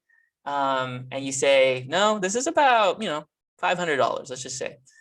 Oh man, I thought we were friends. I thought you're my mom. I thought you're my sister. I thought you're my daughter. Well, sorry, mom, bro, dad, sis, cuz, whoever you are, it's gonna cost you $500. And if you want to find somebody else, you can get it for cheaper, go for it. But you did not raise a daughter. You do not, or your mother or your sister is not the person that does work for cheap. They're not going to argue with that, right? You are enforcing like a doctor, and you're coming in with this high value of yourself. You are valuable, right? So that's the price person. The next one on the upper right is the know-it-all. Okay, now the know-it-all, they like what you do, right? They really like what you do. And they kind of want to be a designer, but they never had the time or the effort to put in the work. They're not taking the class like you guys are taking the class, right? And so they're coming in and they kind of know how long it's going to take to make a logo, but typically they just they're trying to like tell you they know how long something takes, but and still try to like price you down, like, oh, but but that takes like 9 hours, right? That logo is only going to take about 9 hours to make, right? Like, come on, you just got to get the graphic and live trace it and put it here and do that. And it's like $20, right? Like you could just do it in an hour if I just tell you how to do it and you can do it for me. I just can't do it. No, not really. That it's I still had to learn the skills. I sat in a class for like 3 hours a day, 4 days out of the week, and put time in the afternoon to learn all this stuff. And and I put my time is really important. So I put in the time, and this is worth money because I put in the time. If you want to do it, I know a great professor at Rio Hondo College, and they'll run you through the program. He'll teach you everything you need to know, and you can do it for yourself, and you'll have something in a month. All right, like they they don't, they're not bad people. They just don't know what goes into it, or they want it. They know what goes into it. They just don't really have the time or really the interest or the love to do it, right? And so I have nothing against them. I just educate them and I say, I know it takes 9 hours, but I put in the time either way, learning to get to the 9 hour route of doing something. My workflow is 9 hours, but I still had to do something to learn how to get to it, to work in 9 hours to make a logo. So that's worth something. So I'm sorry, I have to charge you a lot for that. That's $500. Ching, right? So there's that. Then we have the indecisive buyer. Okay, the indecisive buyer is very I can't decide, right? Or they're always thinking about it. They say things like, well, can I get as much information? Okay, here's how much it is. It's $500 to do a logo. Okay. Well, let me think about it. Well, I don't know. That's kind of expensive. Let me think about it. I'm going to ask around. They're very indecisive, right? How do I know someone's indecisive? Typically they're quiet. Sometimes they're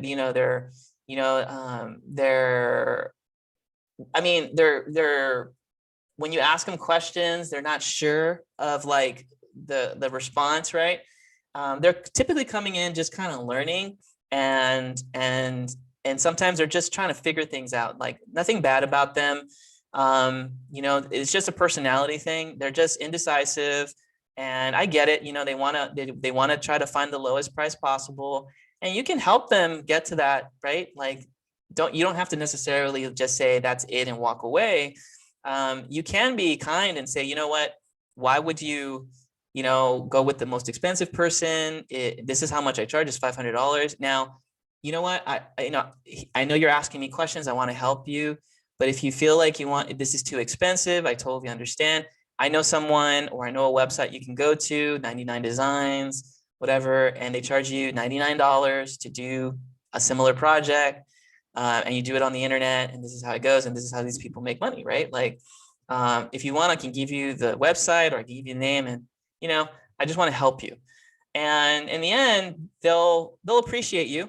And what I like about doing that is that even though they might not be indecisive now for whatever reason, it could be multiple reasons, right? Maybe money or anything of that sort.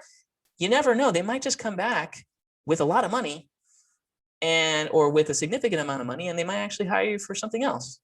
But just the fact that you did something nice and helped them save something, it tells them oh, this person is helping me save money. Maybe they'll help me save money in a big way if I have a bigger project. Does that make sense? And so that's kind of the idea behind that mentality. Okay. Last one is the value buyer. Oh my goodness. Value buyers. I love these people. Value buyers are typically people that are they're buying out of emotion, right? They're kind of in a rush, but they're using their logic to justify it.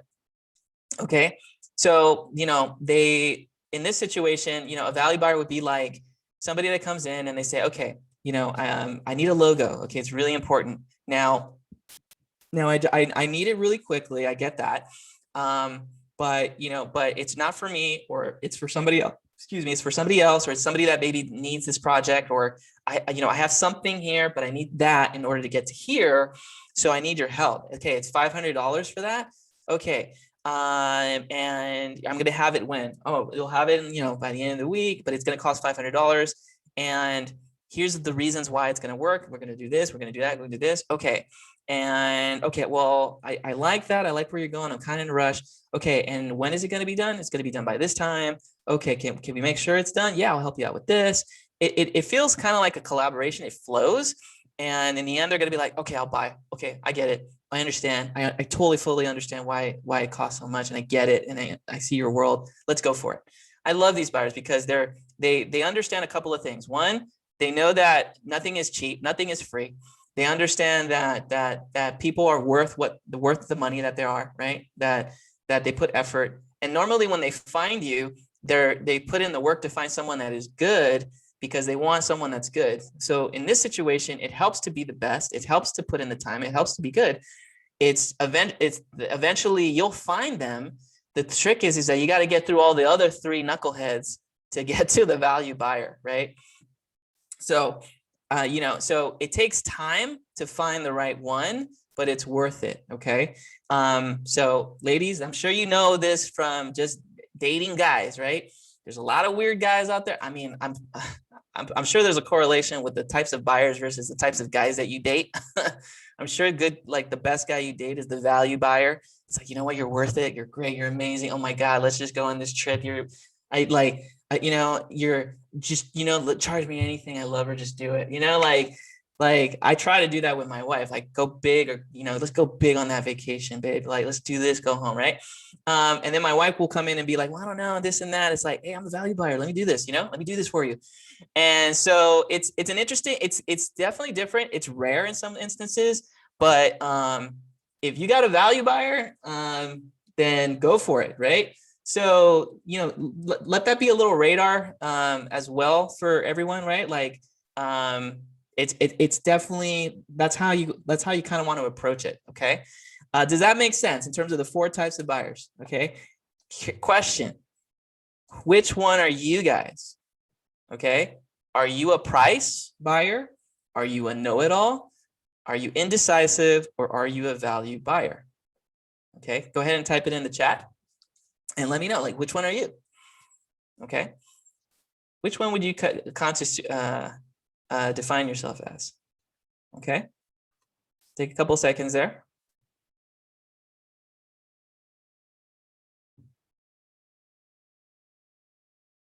Cool.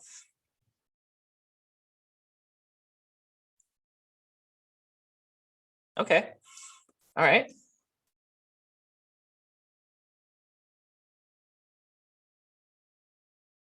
Okay. Very cool. All right. Yeah. And sometimes you can flex between the two, right? Because you can start off as being indecisive, and once you get enough information, right? And you could definitely become a value buyer when you understand, right? But everyone's in a different place, right? In terms of where their buying abilities are. Okay. All right, great. It's good to know who you are, but now you know where other people stand based off these 4 buyers. Okay. And this goes in a lot of different areas. It can be applied in a lot of different areas. Okay. Business, right? Transactions, employment. You just know, who you're dealing with in these 4 types of buyers in the world. Okay. All right. So let's keep it going there. Oh. Next slide. Okay. So why don't we do this? I think let's take a quick break. Okay. I want to take like a quick 10-minute break because we're going to go into our exercise and we're going to do some engagement. And I want to kind of go through a little bit of that process and things of that sort. So we're at about 11 o'clock. Let's go ahead and take about a 10-minute break. Is that good for everyone? That way we can get like a little bit of coffee, get a bite, everything of that sort. And I think we'll probably go a little bit after 12, maybe by just a few minutes. Okay. But let's take a 10-minute break. We're going to talk about like how to assess. And again, this is a good refresher for those folks that have taken the exercise and done it before. But for you guys that have taken the exercise, be ready because we're going to be having you guys possibly be coffee shop owner today. So to put our students in a little bit of an experience there. So just throwing it out there. All right, guys, let's go ahead and take a quick break, 10 minutes. If you have any questions, go ahead and type it in the chat. I will be back. I'm going to refill some coffee, get a muffin, and we will see everyone in 10 minutes. Okay. I'm going to pause and we'll get everyone there in 10 minutes. Okay. We'll see everyone back in just a few. Okay. So before we continue, just out of curiosity, And let me just kind of minimize this actually before I continue there for a second.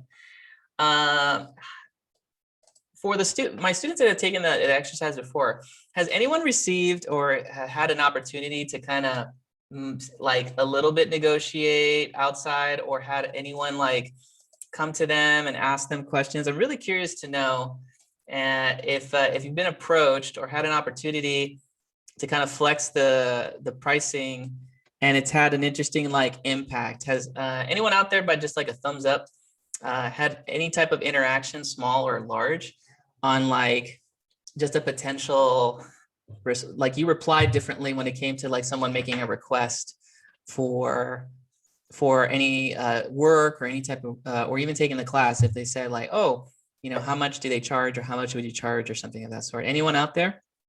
You can type it in the chat, or you can unmute your mic, and love to get a little bit of that, or you can do a little thumbs up emoji and see how that is. But anyone out there has had any opportunity to do that, whether it's a family or a friend, or even anyone that has not taken my class?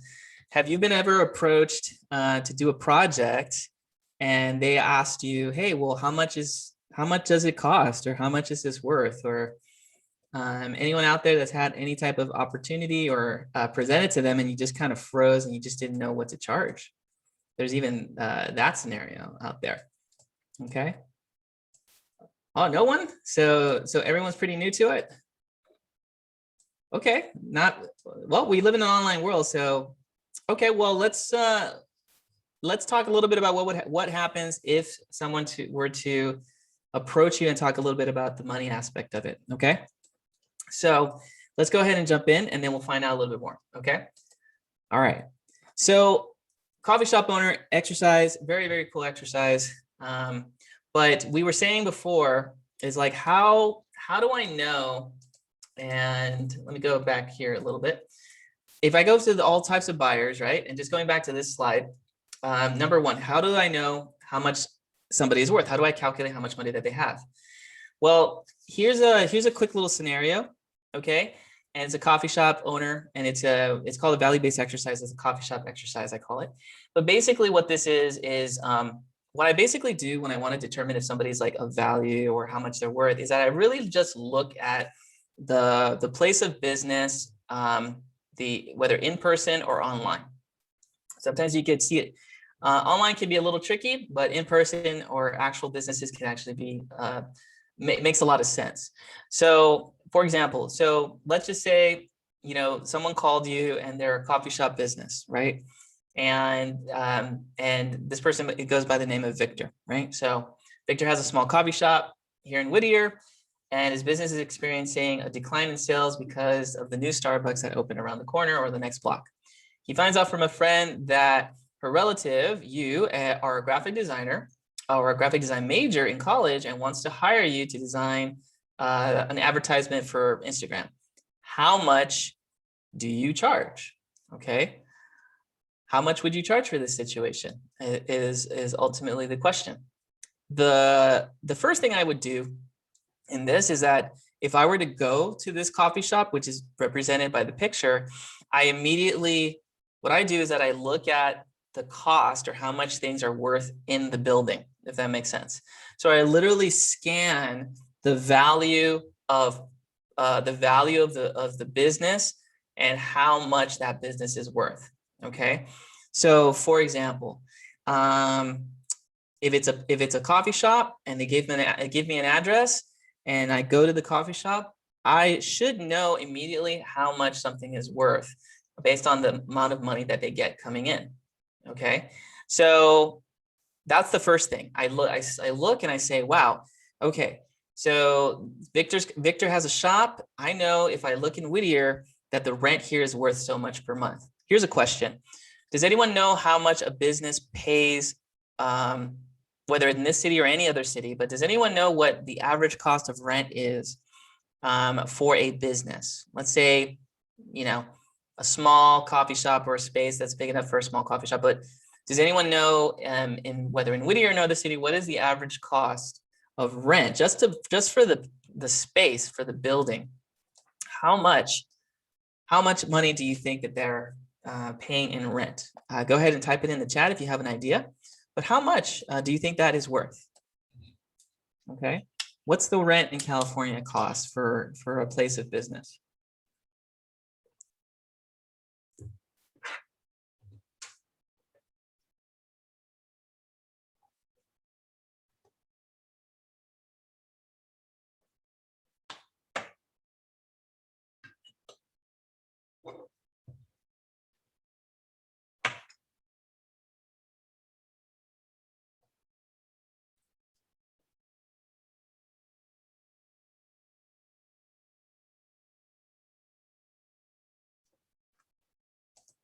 Okay.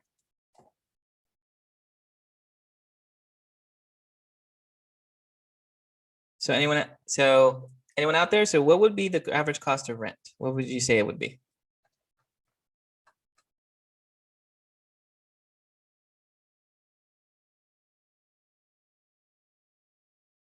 And you can take a wild guess, but what would be the cost of rent?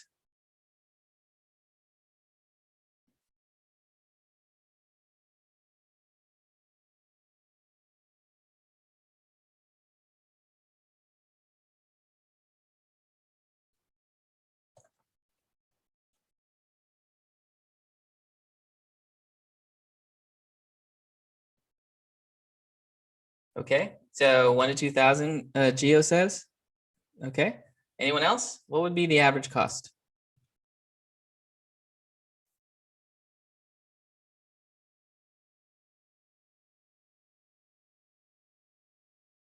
Okay.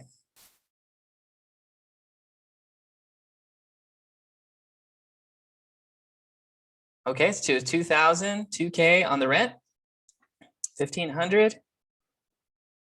Okay, well let's do this. Okay, let's just Google it in real time and let's actually look at the data. Okay, so Whittier, the popular city in Whittier is Uptown Whittier. Let's see, coffee shop, rentals. Let's see, Whittier restaurants for lease.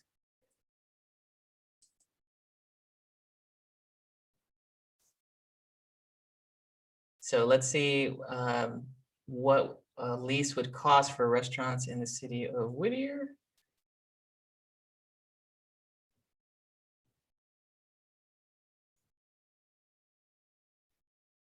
Okay. And so on the right hand side, let's see. Let's do 1962. Let's do the Nixon there. So if anyone knows, the Nixon is this fancy building where they have like a little, it's kind of like a market for retail plaza and things of that sort. And so they have really small square footages here on different floors. So Nixon Retail Restaurant Plaza, available spaces, restaurant lounge booth. So the biggest one is 850 square feet at $24 a square foot. So they never tell you what the actual price is there. So what's 850? 850 times $24 is $20,400.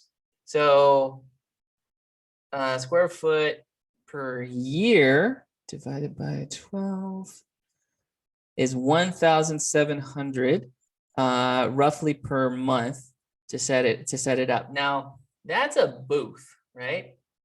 Okay.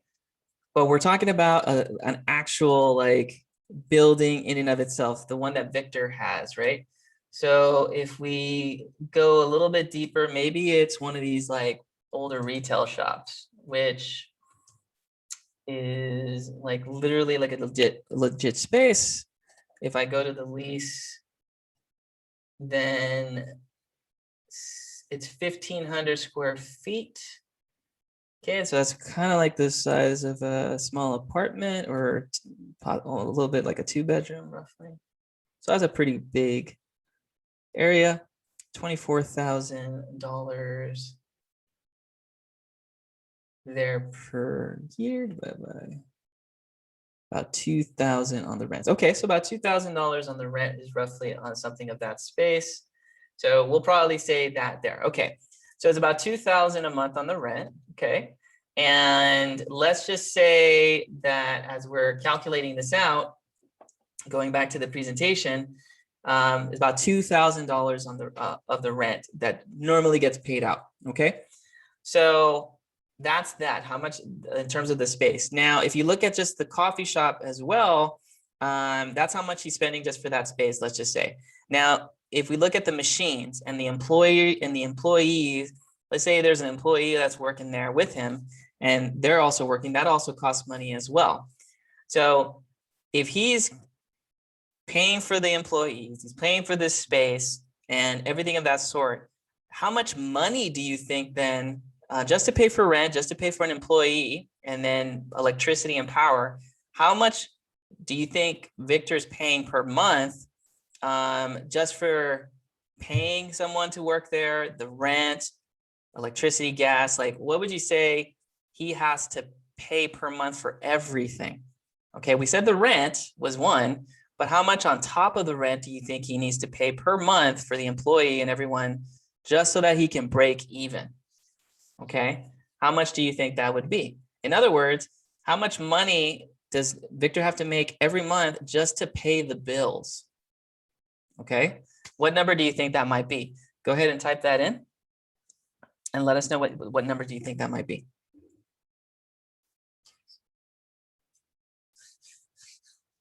Per month, yeah. So if his rent's 2,000, then how much on top of that does he have to make selling coffee, food, and everything, just so that he can pay the bills, pay the employee? Let's say it's one employee, and electricity, gas, everything, making the materials, everything of that sort. But how much does he have to actually make per month, just to keep the coffee shop running, to pay just the bills itself?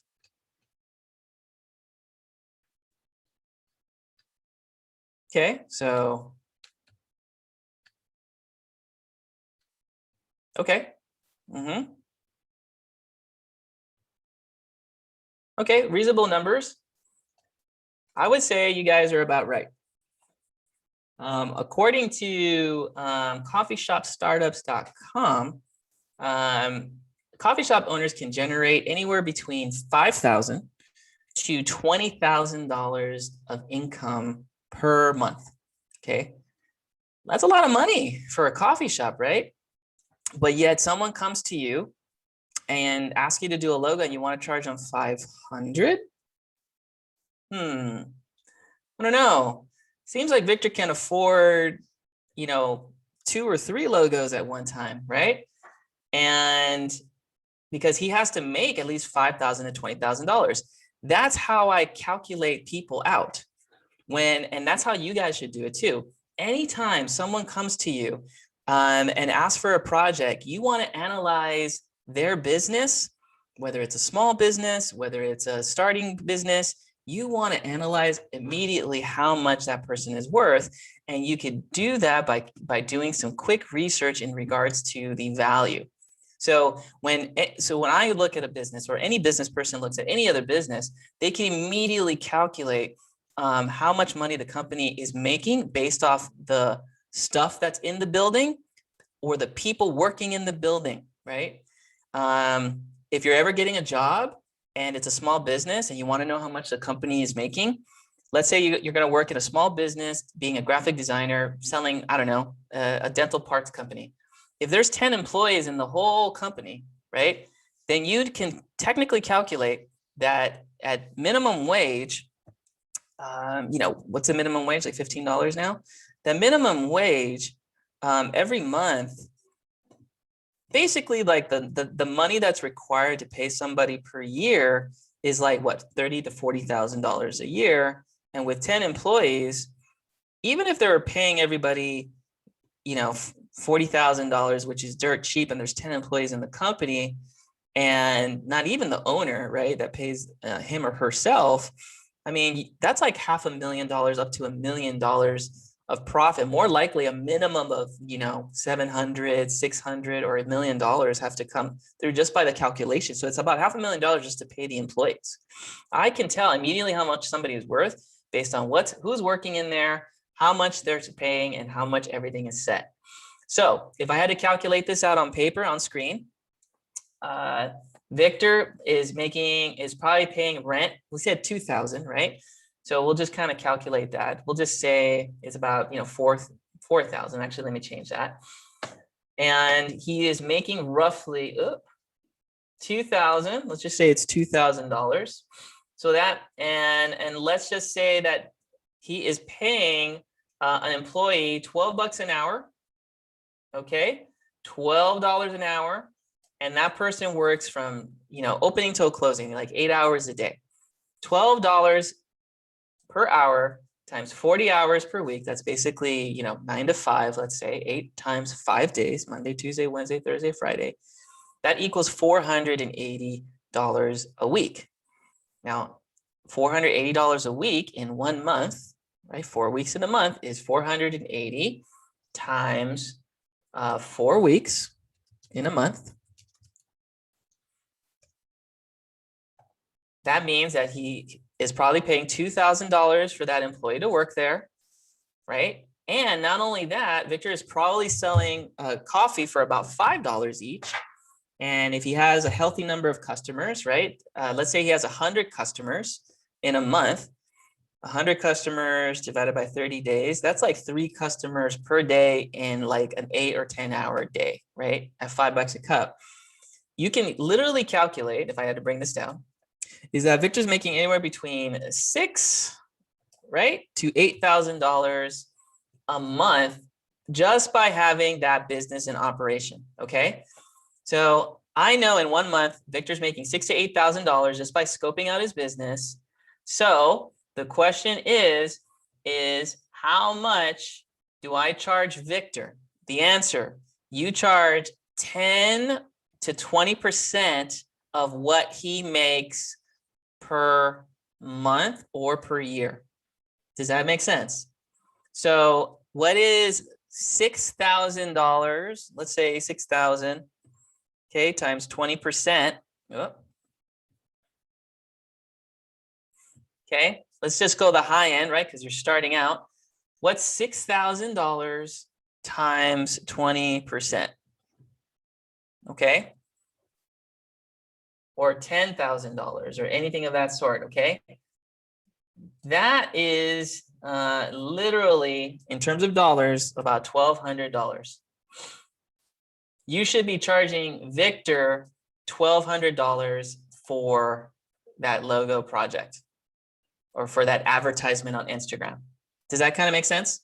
So you need to be charging 10 to 20% of what that company is worth or how much money Victor is bringing in. Okay, so at least $1,200 is that. Now Victor makes $6,000 to $8,000, so immediately that doesn't sound like a lot of money. To you, it sounds like a lot of money, but to him, it's there. So basically, when we look at the calculation, right? I was basing this calculation off of that. Value-based pricing will basically say that you want to calculate, $1,200. Right? Hourly says 540. Okay. Are you guys seeing the power behind this formula? Do you guys see like the logic and the reasoning behind it? Very successful people will only charge based off of the value of a company, not on the hourly. Okay. Hourly is nuts, guys. If you come in and doing business with an hourly worker mentality, then you're going to lose out on a lot of money. You want to come in having the same mindset as a value-based customer. So you're charging $1,200 minimum, right? Okay, that if he's making $8,000 and you put 20% down, That's $1,600. That's almost $2,000 to design an advertisement, let's say, or a logo, let's say, because it's based on the value of the product. That is the minimum you guys should be charging, okay? And don't let experience be the thing that does it. Well, professor, I'm just a student, or I'm just this, or I don't have enough years experience. It does not matter, guys. You can do the job, okay? You have training and you could do the job. Now, yes, if they want projects, portfolios and stuff, maybe you can give them a slight discount, but that's like, you still want to charge at least, 10 to 15% for what they're getting. So if Victor makes 6,000 times 10%, that's $600, right? And that's on the low end, right? And that's for that project. If it's 15%, because hey, we're in a pandemic, right? And everyone's got to eat, and it's not easy out there in the world today, then it's going to charge, 15% is $900, or just break even with that. But 10%, no, like if you really like the person and you can do it in 1 hour, sure, I'll charge you $600 for 1 hour. But if it's a significant time frame and you're starting out, at least 15%, I think pre-pandemic, my number was 10 because the economy was doing well. I'm going to change that. I'm probably going to say 15 to 20% is now the new normal with the rate and inflation and everything that's going on in the world. It's just a safe number for you to secure your needs, right? So, because everything's going up in price with inflation and whatnot. So you got to take into account. Does that kind of make sense? Okay. And if you don't feel experienced, you're talking to them, you're asking questions like a doctor, and you're trying to make it work with them and fit. You want to sell by closing ultimately, but you're talking like a doctor, okay? Let me show you this video of the future that goes a little bit in depth, because I want to talk about closing, and then we're going to talk about this little exercise, okay? So let me show you this video. Stop selling, start closing. This is the idea of the whisper versus the scream. When you whisper, people lean in, and when you scream, people tend to pull back. We're very accustomed to being sold to, so our defense goes up really fast. When you say it, you're selling. This is good, this is great, you need this. When they say it, you're closing. This is the whisper. A good salesperson first seeks to understand the true nature of a customer's problem, and only then offers a solution. This is the difference. I do not go into a room assuming I have something that you need. I want to understand what the problem is so that you can understand that. Then and only then can I provide something of value to you. Okay, guys, so what do I really mean when we say it, we're selling, and when they say it, we're closing? What are some examples of how to whisper in the buy-sell cycle with a client? Well, the first thing you should do is not make it about you. Make it about the client. Ask them questions about what kind of challenges they're trying to solve. What kind of goals are they trying to hit? Learn about their problems. And what you're doing is, when you're asking questions, you allow them to kind of look inward and figure out what's going on. The thing that you want to do is stay in the diagnostic phase for as long as possible. If you go to see a doctor and they're quick to prescribe a solution for you, take 2 pills and call me in the morning, but you haven't had a chance to even tell the doctor what the symptoms are. Now imagine a whole different scenario where the doctor spends all the time talking to you about stress that's in your life, your diet, your family history, things that are happening at work, personal stuff, and they're really getting to understand who you are and what makes you unique. And then they say, you know what, I was going to prescribe 2 pills, but instead, I really think you need to take 3 days off of work and do some self-reflection. And that's the root cause of the problem. Now the solution, the prescription, if you will, has real meaning to you because the doctor spent time to learn about you. So this is what we want to do in consultative selling. We want to ask lots of questions. So even when the client comes to you and says, I need a new website, or our branding doesn't look good, that's not enough for you to go off and do your job. You should say, wait a minute, let me try to understand what's driving the decision to make something new. Why do you need a new website? Well, our sales are down, or we're not doing a great job of delivering a great customer experience. And then if you keep asking why and you keep digging deeper and deeper, you're going to start to find out perhaps the solution isn't what they came in for, but it's something totally different. Another way of whispering is to act and talk as if you don't need the work. Don't show up with an agenda, show up empty. Be water, as they say with Bruce Lee, just take whatever form the conversation goes in. I'm not here to sell, I'm not here to persuade. All I want to do is advise you to the best of my ability to help you. That's another great way to listen. And what Blair Enns says is to try to kill the engagement 3 times. By saying, this might not be a good fit for me, the budget might not be right, and I'm not sure my schedule can accommodate what we're talking about. Each time, you're subconsciously telling the client, I don't need the work, let me see if I can help. And that's it. When you give up control, that is when you gain it. When you stop trying to be smart is when you're smart. And when you stop selling, you close. You guys know if you've done it correctly, when you start to hear the words that you want to say coming out of their lips. So when they say, Chris, we don't need a website, we need to rethink our whole communication platform, or we need to design a different customer service experience, can you please help us? That is them saying it, and now you're not selling, you are closing. Okay, so let's talk about the process and let's jump in, okay? And this is where I want to do this, okay? Okay, so let's talk a little bit about this exercise. And we are going to do a little exercise. I think we'll have enough time to kind of practice it, but I'm going to give you this sheet and we're actually going to do a little simulation here, okay? And if you've done this before, then you're looking forward to doing it again. And we are going to offer this. So I'm going to ask everyone to make a copy of this file. Okay. And it's also found on Canvas. So we're going to take a peek at this file. So feel free to kind of make a copy of this file. And we're going to talk about the money. All right. Literally, we're going to script it out and we're going to act. We're going to act this thing out. Okay. And it's going to be a lot more interesting because I think what we're going to do is we're going to demo it. And I think we should have a small enough class where I think we can kind of practice on each other and then kind of build it up. Okay. So let's take a look at this file. Okay, and if you're done copying it to your program, you can give me a little thumbs up emoji as soon as you're done. That way I'm not going too fast in this overall process.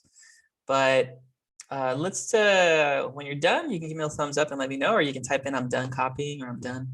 And then that way we're all set there. Okay. All right, cool. Jolene made a copy. Thank you. All right, you can send me a little direct message if you want. A little thumbs up emoji is helpful too, whichever is the most convenient. I'm always big on my negotiation skills, as they say. All right. Cool. All right. All right. So far, so good. Okay. So here's a script that I would like you guys to keep for life. Okay. And this is basically following that scenario. Okay, and it's called How to Close the Deal.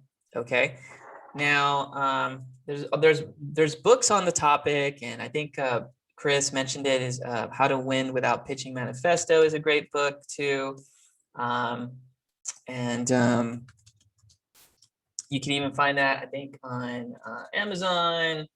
So it's available there, and I could even like put it in the link in the description, but you can even buy, it's like, if you buy the hardcover, it's like different pricing, Kindle downloads, things of that sort. So it's called The Win Without Pitching Manifesto. So it's based off mostly that book, really great resource. And, but this exercise is kind of like a down and dirty rundown of that process, okay? So here's how it works, okay? When someone comes to you and they want to talk about a project and you're kind of figuring out if they're a right fit or not, remember, the first thing you want to do is always determine, one, if they're a right fit. Like, is this someone that you would want to go out to dinner with, right? And so, or go to lunch with, or have a drink with, or have a beer, or have a coffee with? Is this somebody that you would hang out with and have a conversation with? If they pass that first filter, which is like, well, yeah, this seems like somebody, or if you're still uncertain, you can ask these questions as you're trying to figure out whether or not you want them as a client. And these questions kind of go like this, like they come up to you, they say hello, they want a logo, and they start telling you about what they're interested in creating, or they're interested in you creating. And I say things like, oh, well, why? Okay, can you tell me a little bit about your project? Why did you come to me? Why this? Why are we doing this project now? And they go on basically, explaining what their project is. Oh, we need a logo, we need an ad for Instagram, and there's a Starbucks around the corner. Okay, why not? And this is where the disengagement comes, right? You want to subconsciously kind of play hard to get. And 3 times I kind of play hard to get. I say things like, well, why not just hire someone else that's cheaper? Or why not go to 99 Designs, and they charge, you could buy a logo or make an ad for like $2 or $99 with a real person. Like, why not just go here and help and just instead of coming to me? And what they're subconsciously getting from you in those playing hard to get is not that you're playing hard to get, but rather that you're subconsciously helping them. Does that make sense? You're making them want you, okay, even more by trying to help them with alternatives. So I say things like, well, why not go with this cheaper option, and they go, oh, well, I don't know, never heard of it, but well, and they say, well, my friend referred me, or my mom or my dad talked about you, and I want to go this route. Or, okay, well, that's great. That's awesome. But, I am the most expensive option out there. So, would you hire someone that's the most expensive option, or why would you hire someone that's kind of pricey? Well, I don't know, it's, wouldn't you, I think you might be worth, the time. I don't know how much you charge, but I think I'm okay with, possibly seeing what your number might be. And I still say it again, wouldn't you want to, like, maybe do this, or call this person, or maybe find this out before hiring me so that you can save money? I have like literally, these are like maybe 4 examples, but I hit them with at least 3 of these, playing hard to get, trying to help them not buy me, because I'm trying to help them not go for the expensive option, because I am expensive and I'm worth it. And so the best case, then after they go through that process, basically what happens is that they give you reasons why they want you. Subconsciously, they've just convinced themselves why they want to hire you. Does that make sense? Why would you want to hire me? Why not go here? Well, it's because you become very highly regarded and I really like your work. Okay, why would you want to hire the most expensive option? Well, I really want good work, and I think it's the most important thing, and I don't want this to fail. Okay, wouldn't you want to hire someone else, maybe through a college or a student, to save you money? No, I think I want to do that. Okay, thank you for basically convincing yourself why you should pay me more money. Does that make sense? Okay, if it does, give me a little thumbs up emoji. You have just Jedi mind tricked them into, and it's not a trick, right? You help them convince themselves why they need to spend more money on you. Okay, that's it. And if anything, if they realize, you know what, you're right, I should go with somebody else, you help them save money. So either way, you win, right? You save money, you made more money if they say yes. And if they decide not to go with you, you just saved yourself a headache from not being underpaid. So you still win either way. Does this make sense? Is this clicking, guys? It's all mindset, right? You're basically asking them questions and they tell you yes or no themselves why they should do it. So you're not even doing any of the work. You're basically helping them come to grips with the reality that this thing is going to cost money. And if they say with you, great. If not, you save yourself a lot of time and waste of time, really. So then let's say they convince you and they say, okay, cool, that's what I want. All right. So based on what you need for this coffee shop and your Instagram ad and or your logo, I'm going and the challenge is I'm going to price your project at 20% of what I'm going to price your this project at about 20% my calculation, and that is, $1,600, $1,600 for the logo. And then that person will say something like, or they'll stay quiet. And then they'll basically be like, well, why don't you charge like hourly? Because then they'll start having that conversation, right? So we go down the script here. So what happens if they try to like bargain with you? Again, based on what you need, this is how much I charge. Okay. Don't you charge hourly? And then you say, I don't have an hourly rate. I have one price, okay, for my services. And you just wait. Okay. It's just, don't say anything. I just have one price. And you just sit awkward. Just sit quietly. Wait for them to say, make the first move. Okay, how much is it? And you basically say, it's going to cost about $1,600 to do this project. Okay, that's one price, $1,600 to do this project. Okay, but I can get the same money for less. Oh, okay, now we're turning into the, the price buyer, or the, or basically the price buyer at this point. And at this point, when they say that, well, I could get it for less, they're not convinced, right? They haven't really like fully convinced themselves of your value, how much you're worth, your high value. Even though you went through this diagnostic process in the first 3-4 questions, right? So they're kind of psyching themselves out again. And then you can come in and basically help them again, remind themselves why they talked to you in the beginning. And here's the questions that you can ask. Okay, so let's say they're starting to draw back, and they're saying, well, this is kind of expensive. I could probably find it for something cheaper. You ask these questions. Okay, can you help me understand why this is not important to you then? Wait, no, it is important. Okay, so it's worth the money then. Oh yeah, I think you're right. Or you can say, am I wrong? I'm sorry, and you say this politely, right? Like, okay, so wait, am I wrong in thinking that this project could be the most profitable thing you've ever done? No, it is, it can be. Okay. And what is your most effective sales channel then? Or you remind them like, okay, well, how are you making money effectively then? Well, it's really through the website, or we're making money really through, DoorDash or Uber Eats, but we have to pay like 30% upfront for every transaction. Okay.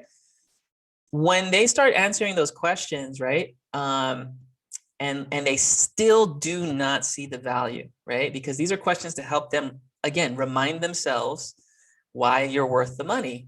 If they still don't get it and they don't understand, then here's the final thing you can actually say. Okay. You can either say, that the project isn't as valuable. You can say to them, you know what, I think based on what I'm hearing, this project, this ad that you're at isn't as valuable that you make it out. I don't think it's as important to you as what I'm hearing. Or they could say like, okay, and they could basically move on and basically not go forward. And then, or they could say, okay, yeah, you are, and we move forward. But if they still don't want to do the business, then you basically just say, you know what, it seems like this is not a valuable project. It doesn't sound like it's something that is valuable to you. Or they'll basically say that they were dumb or silly to not invest enough money, and they'll pay you for what you asked for. Those are the only two outcomes. They either say yes or no. Either way, like I said, you win, because if they're worth it, they'll meet up to the pricing demand. And if you're not worth it, then you saved yourself a headache by being underpaid. And nothing feels worse than knowing that you're doing more work for less money, right? It is terrible. You do not even feel creative in that process, okay? So that's literally the script, okay? And what we're basically gonna do, and I also gave you some additional tips here too, about what happens during the client bid and everything, but let's just kind of stop there on page 1, okay? And let's just kind of role play this out for a minute, okay? Given the time that we have, what's probably gonna happen is that I'm gonna push into tomorrow, and we're gonna do these exercises, okay? But I wanna give you a quick demonstration like for today on how this is done, okay? Does anyone want to do a demo with their teacher and practice with me? Okay. Anyone out there? This is good practice, okay? But does anyone want to go at it with me and just kind of, I'm not going to be mad. I'm not going to be upset or anything like that. But does anyone want to give it a go and try this with me? You could play the client, okay? You could be the coffee shop owner, and your goal is to just try to save money. That's it. That's your goal. Try to save money, okay? My goal as the designer is try to get the most money. Your goal is to save money. So if you're an indecisive buyer or you're a value or you're a price buyer, this will be easy for you because that's part of it. But does anyone want to give it a go? And who would like to volunteer? Any takers out there? Nobody wants to give it a go? I'm going to pretend there's a little delay in the system.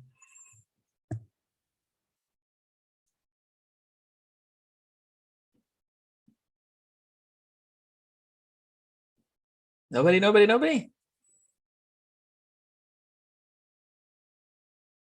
Okay, anyone want to play the designer? Okay.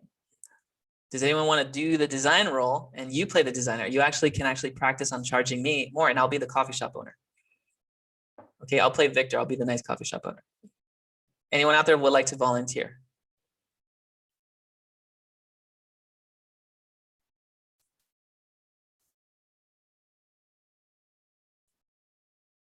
Uh-oh, any randomizers out there? I don't randomly call out anybody, but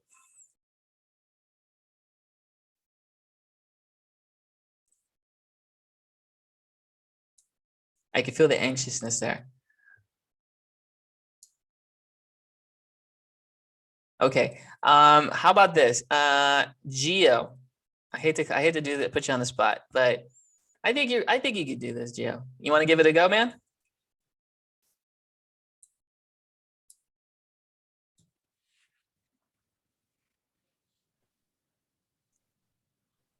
I don't know if you could hear us. I can't hear you. Can you hear us, Gio?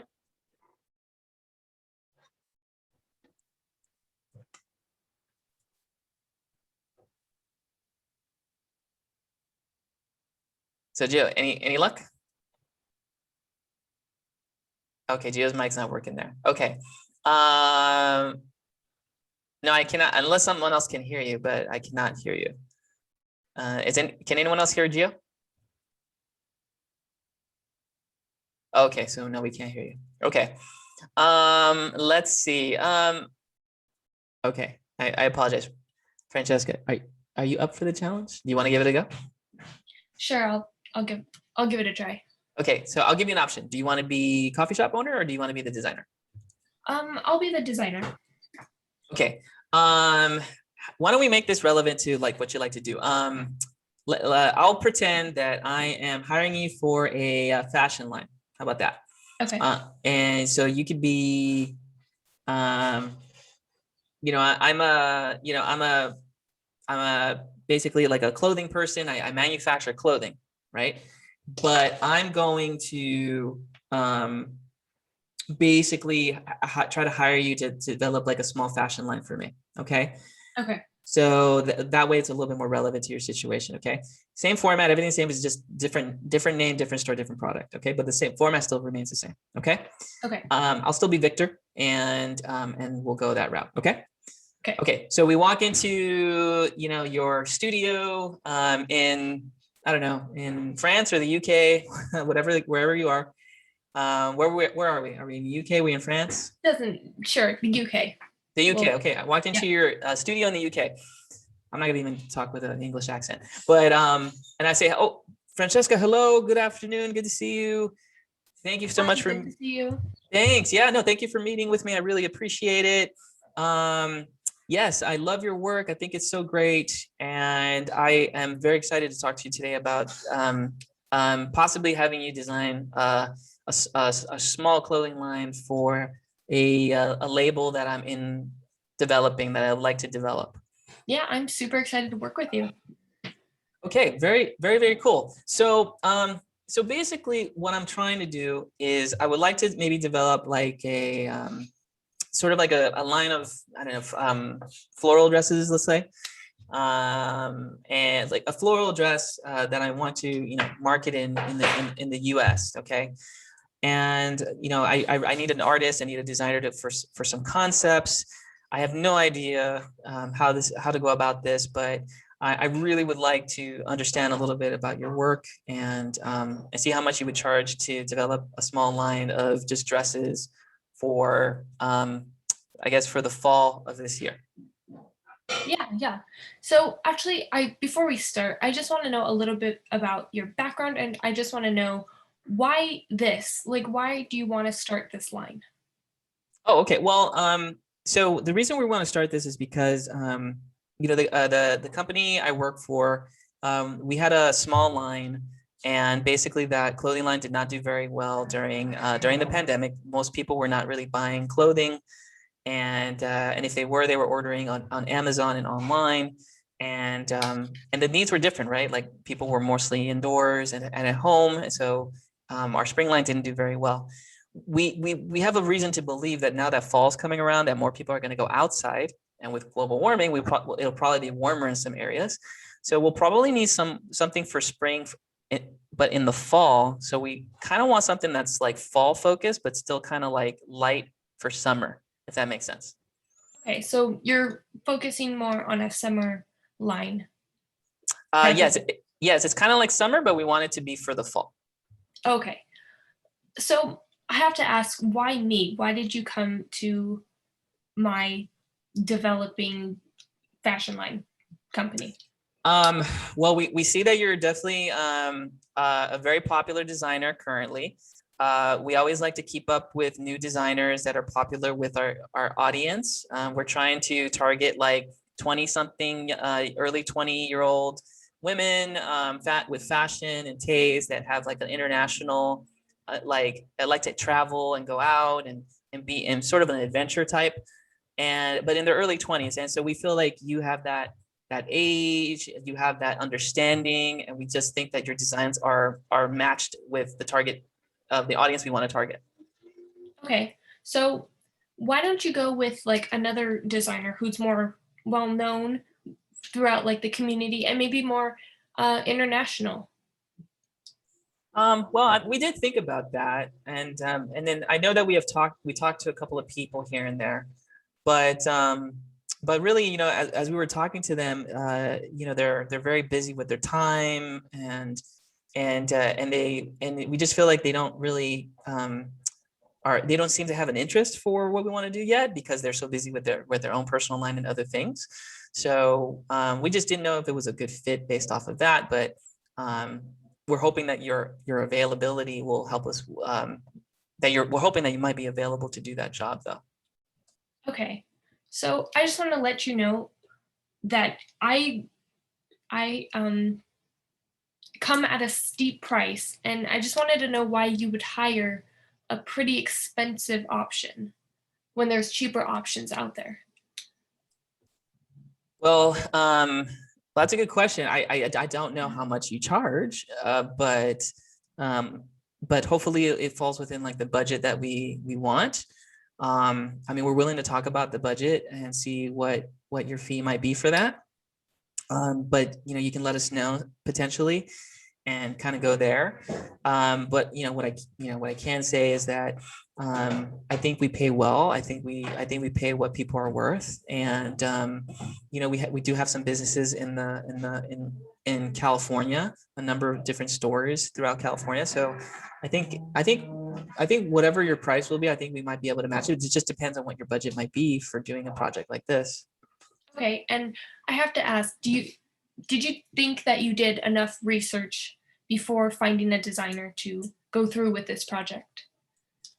I think we did. I think we did have a number of different artists that we were potentially willing to approach in the fashion world. And so you definitely were one of them. And so we are, and we have spoken to a couple here and there.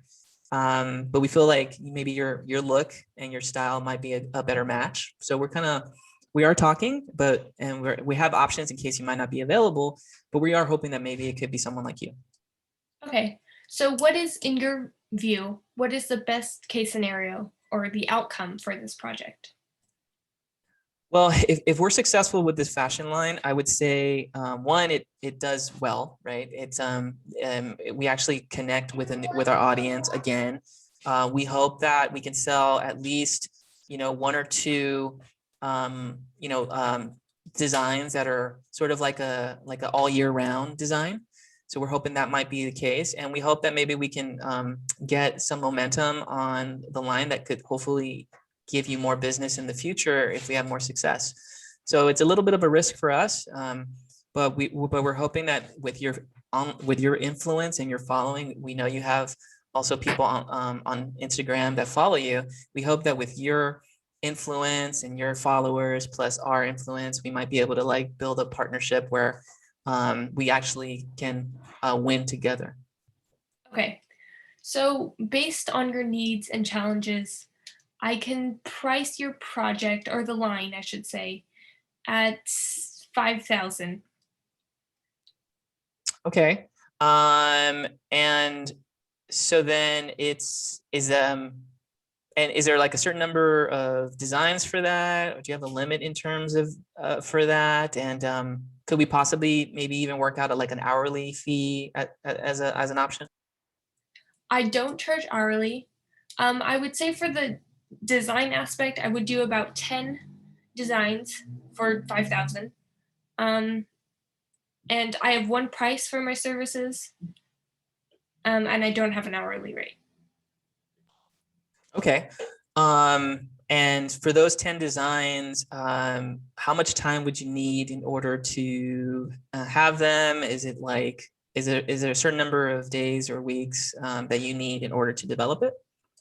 Yeah, I would say that I would need around 2 to 3 months to create the 10 designs.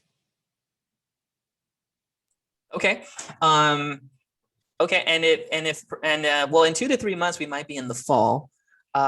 So is there any way that maybe we can work on possibly trying to get designs in a little bit sooner than that? We were hoping, but probably get it in like within a month's time. Okay, yeah, that can work. Okay, sounds good. Well then, why don't we do this? I think it's going to go in the right direction. Let me go ahead and talk to our managers and see where we go. But thank you so much. We appreciate it, and we'll find out more information, and we'll send out a quick proposal to you and see where we go with that. Okay. Okay, perfect. All right. I'm Thank you, really Francesca. excited to work with you. Appreciate it. We are too. Thank you so much. Thank you. And scene. All right. Good job, Francesca. Thank All you. right. Cool. Okay. So let's talk a little bit about this. Okay. How did that feel? How did that go when you were pricing me on that in that process? Yeah, so I think the pricing was a bit off, and then the time limit that it would take me, I think it wasn't proportional, but I was kind of just like going off, random numbers and stuff. And I'm glad you caught that, because those two things definitely stood out to me. When you said 3 months, 5,000, that was like, ooh, that's too cheap for that amount of time. Right. And so I'm glad you caught that. And then I kind of hinted in terms of like how many stores we had and things of that sort. So anytime that it's like one store, I would say like, 2,500 to 5,000 if it's one store. Then if somebody was saying like multiple stores, like more than 2 or 3, I would actually go up to like 8 to 10,000. Okay. Because the moment they say two stores or multiple stores in California, then that tells me they're making tens of thousands, if not hundreds of thousands of dollars on that business. So sometimes you got to be like listening in, right? Like anytime there's more than one store or more clients or more this and that, anytime, or you pull that number out of me, which is like multiple stores, multiple clients, large following, anything that says big number of buyers or big number of employees equals big price from you. Does that make sense? Yeah, that makes sense. So those things definitely stand out. So that was great. I think you did an awesome job with the pricing of it and just kind of generating it. And I'm glad you went high on that number. Okay. So just a couple of tips there. Okay. Yeah. Oh, okay. So that's great. That's really good practice. So for the rest of the class, does that kind of make sense a little bit, guys? Does that kind of help a little bit of how that kind of flows? It takes time. It takes a little bit of practice, but we're going to put some practice into it. Okay. And we're actually going to make that flow and make that happen. Okay. Why don't we do this? do we have at least 5 minutes of just to practice as a class within groups? How many of you guys have 5 minutes that we can do? Can you give me at least 5 more minutes and then we'll go ahead and kind of finish it up? We'll do one quick practice round and then we can get it going. Anyone available to do for like at least another 5 minutes? So 5 more minutes, 5 more minutes. Okay. All right. There. Okay. Here's what we're gonna do. Okay. Tomorrow, okay, we're gonna put a little bit of practice into it again. But for the last 5 minutes of class, what I would love for you guys to do is practice with each other. Okay. So we're gonna get a little bit of chance to kind of practice with each other and see how we set that up. Okay. So here's how we're gonna do. I'm gonna go into the breakout rooms and I'm gonna do a quick random generation. We have 1, 2, 3, 4, 5, 6, 7, 8. We have 8. I'm going to have 4 rooms, 2 participants per room. Okay. And I'm going to set this up for 5 minutes. And we'll set it up there. So here's what we're going to do. I'm going to assign you guys a certain role, and then you can kind of set it up, and the other folks will sign up as as Victor, the coffee shop owner. Okay, so just really quick, so I will set up. Here we go. So Amanda, okay, so Amanda, Jolene, okay, Talia and Maria. You guys will be the graphic designer. Okay, so your job is to charge a lot of money for the project. Okay, an Instagram ad, we'll say. Okay, that means that Kalena, okay, Myra, Francesca, and Gio, you guys are the coffee shop owners. Does that kind of make sense? So we have those roles. Coffee shop owners are going to try to get the least price possible, right? So you want to decide if you are a value buyer or or an indecisive buyer or a wannabe buyer. You decide. I would base it off of your own personal preference and who you are as a person. And then designers, your job is to go high on that number based on the percentage and what Victor is worth. So you want to command the higher number, okay? Does everyone know their role and knows what they're going to do? Okay. Cool. All right. We're going to put you in a room. I will probably be jumping around. Okay. 5 minutes tops. Your goal is to try to do that. Now, if you need more time, then let me know, but we're going to try to negotiate for five minutes there. In fact, let's just kind of push it maybe to 7 just to be on the safe side. And we'll set you up, okay? Your rooms are open. Good luck negotiating, and we'll ask if you made a deal or did not make a deal.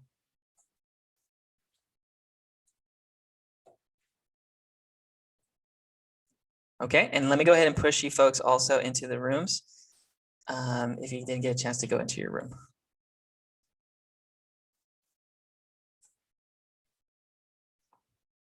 Okay.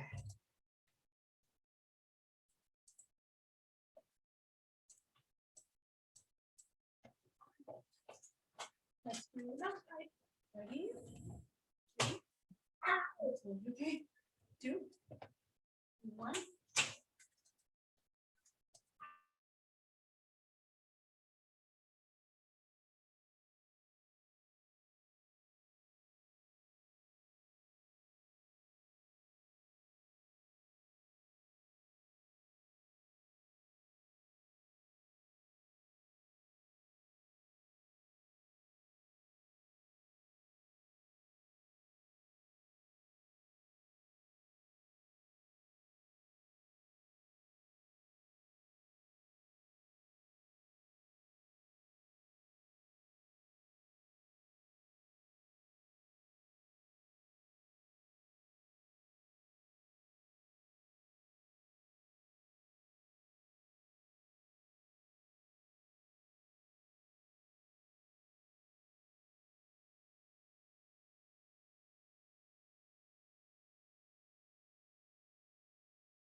Okay, guys, let's see. Did we make a deal or no deal? Just curious to know. So while we wait for a few folks to kind of join us, did you make a deal or no deal? And what was the amount of the deal if you made a deal, and what was it if it wasn't a deal? If you want to type it in or voice it in, that would be great. But was it a deal or no deal? Really quick. So let's see where you guys were at. So where's my list? Oh gosh. Let's see. So Francesca, Talia, did you guys, well, you know what? Let's wait 70 more seconds before we answer that question. But I'm curious to know if you guys made a deal or no deal. And then that way we can kind of get a reference to that and go from there. Okay, let me go ahead and open up my list just to make sure. And we got about a minute before it closes, and we want to get some quick feedback before we do anything. Okay, so we have 45 more seconds. Okay, and then we'll get everybody in. I'll probably set it up for like 60 seconds there and set it up. In the beginning, I will say that it can be a little bit awkward, and it does help to get a little bit of that practice in, but it can be a little different depending. So it does vary. And we got everyone except Gio and Maria. So hopefully they'll be back in just a couple of seconds, in about 15, 16 seconds, and then we'll see. Okay. But if you made a deal or no deal, that would be great. And then we'll see where it goes, and we'll get a little bit of verbal feedback, and then we'll be done in like 2 minutes. Okay. All right, Gio, Maria, welcome back. So really quick, guys, let's kind of talk for like 2-3 minutes. So Francesca, you said that you made a deal. You made a deal for 4,000. So is that what I heard, right? Right here? Yeah, I can't remember. I think it was 4,000 or 5,000 maybe, but yeah, it was somewhere in that range. Okay, awesome. So Talia got the deal, and Talia was the designer, right? Yes. Yeah, the deal was for 4,000. Okay, great. And so how did that flow? Did you guys go for it? Yeah. Good. Yeah, it worked. It was well. It went Okay, well. that's awesome. We'll talk tomorrow more about the deal. Okay. Jolene, right? No deal. Okay. So there was no deal there, but we know why that was going on. Gio and Maria, did you guys make a deal or no deal? Yes, we did. Okay. Oh, wait, Gio's mic's not working. Did you guys do it by text by any chance? Maria? Yes. We just like text. Okay. I didn't know his thing was not working. I completely forgot. I'm so sorry. So, No, it's fine. It's fine. So how much did you get for the deal via chat? Oh, so we started off with 1K, and then it was like half. Oh man, I wish I had the transcript for that. Okay, so okay, great. So then you made a deal for that. Well, good job. That was the first time that's how you would do it via email, possibly. Okay. Yeah. So in an email world, that's helpful. So you got it for 1,000, you said? Yeah. Perfect. Okay, good job. And then so you made a deal for 1,000, and that was the number you wanted, correct? Yeah. Good. Okay, very good. All right, awesome. So guys, really good job. Here's what we'll do for tomorrow. I know we have the exercise, which is the value-based exercise, okay? And it has some numbers built into it. Hold off, okay? So we're gonna have a free day today. We will do the exercise together as a class tomorrow, and we will possibly do one more round of the exercise. So don't worry about homework tonight. We'll do the exercise in class tomorrow at the beginning. We'll review again the value-based pricing. Oh, okay. So Kalina, I'll take a look at it. I think it may be a publishing issue, so I'll make sure that it's accessible, but I will reopen it again just in case, but we won't have to worry about it till tomorrow anyway. So I'll make sure to get some access to it. I don't know if anyone else is having access issues, but if you have your Gmail, you should be able to access it. And, oh, you're right. Let me go ahead and publish. Okay, so you should be able to see it now, guys. So the activity discussion, I'll post the video up too if you need a review. And then tomorrow, it's the end of the week for us. I'm actually gonna play a video, and we're gonna watch a film called Objectified, which talks about the design, style versus design, okay? and what's the differences are between the two. So we will watch a film tomorrow. We'll get to talk in between. So we'll be kind of like a sharing sort of thing online. We'll figure out all the details for that. And then for Friday, all assignments, whatever assignments we have will be due, but mostly everyone's caught up. So it'll possibly be just a day for downloading Photoshop or cleaning up or getting things situated. Okay. All right, guys, was this helpful? Did you like this exercise and everything work out? If it did, thumbs up. It's always fun to talk numbers, talk money. Again, this could be used for anything, and we'll go further into it tomorrow. So thank you guys for putting your effort out there, texting, going through a little awkwardness as well. But it's fun to have an exercise like this, okay? All right, don't forget, we charge a lot of money for our projects. All right, guys, you are officially dismissed. We'll see you tomorrow morning at 9 a.m. Be safe.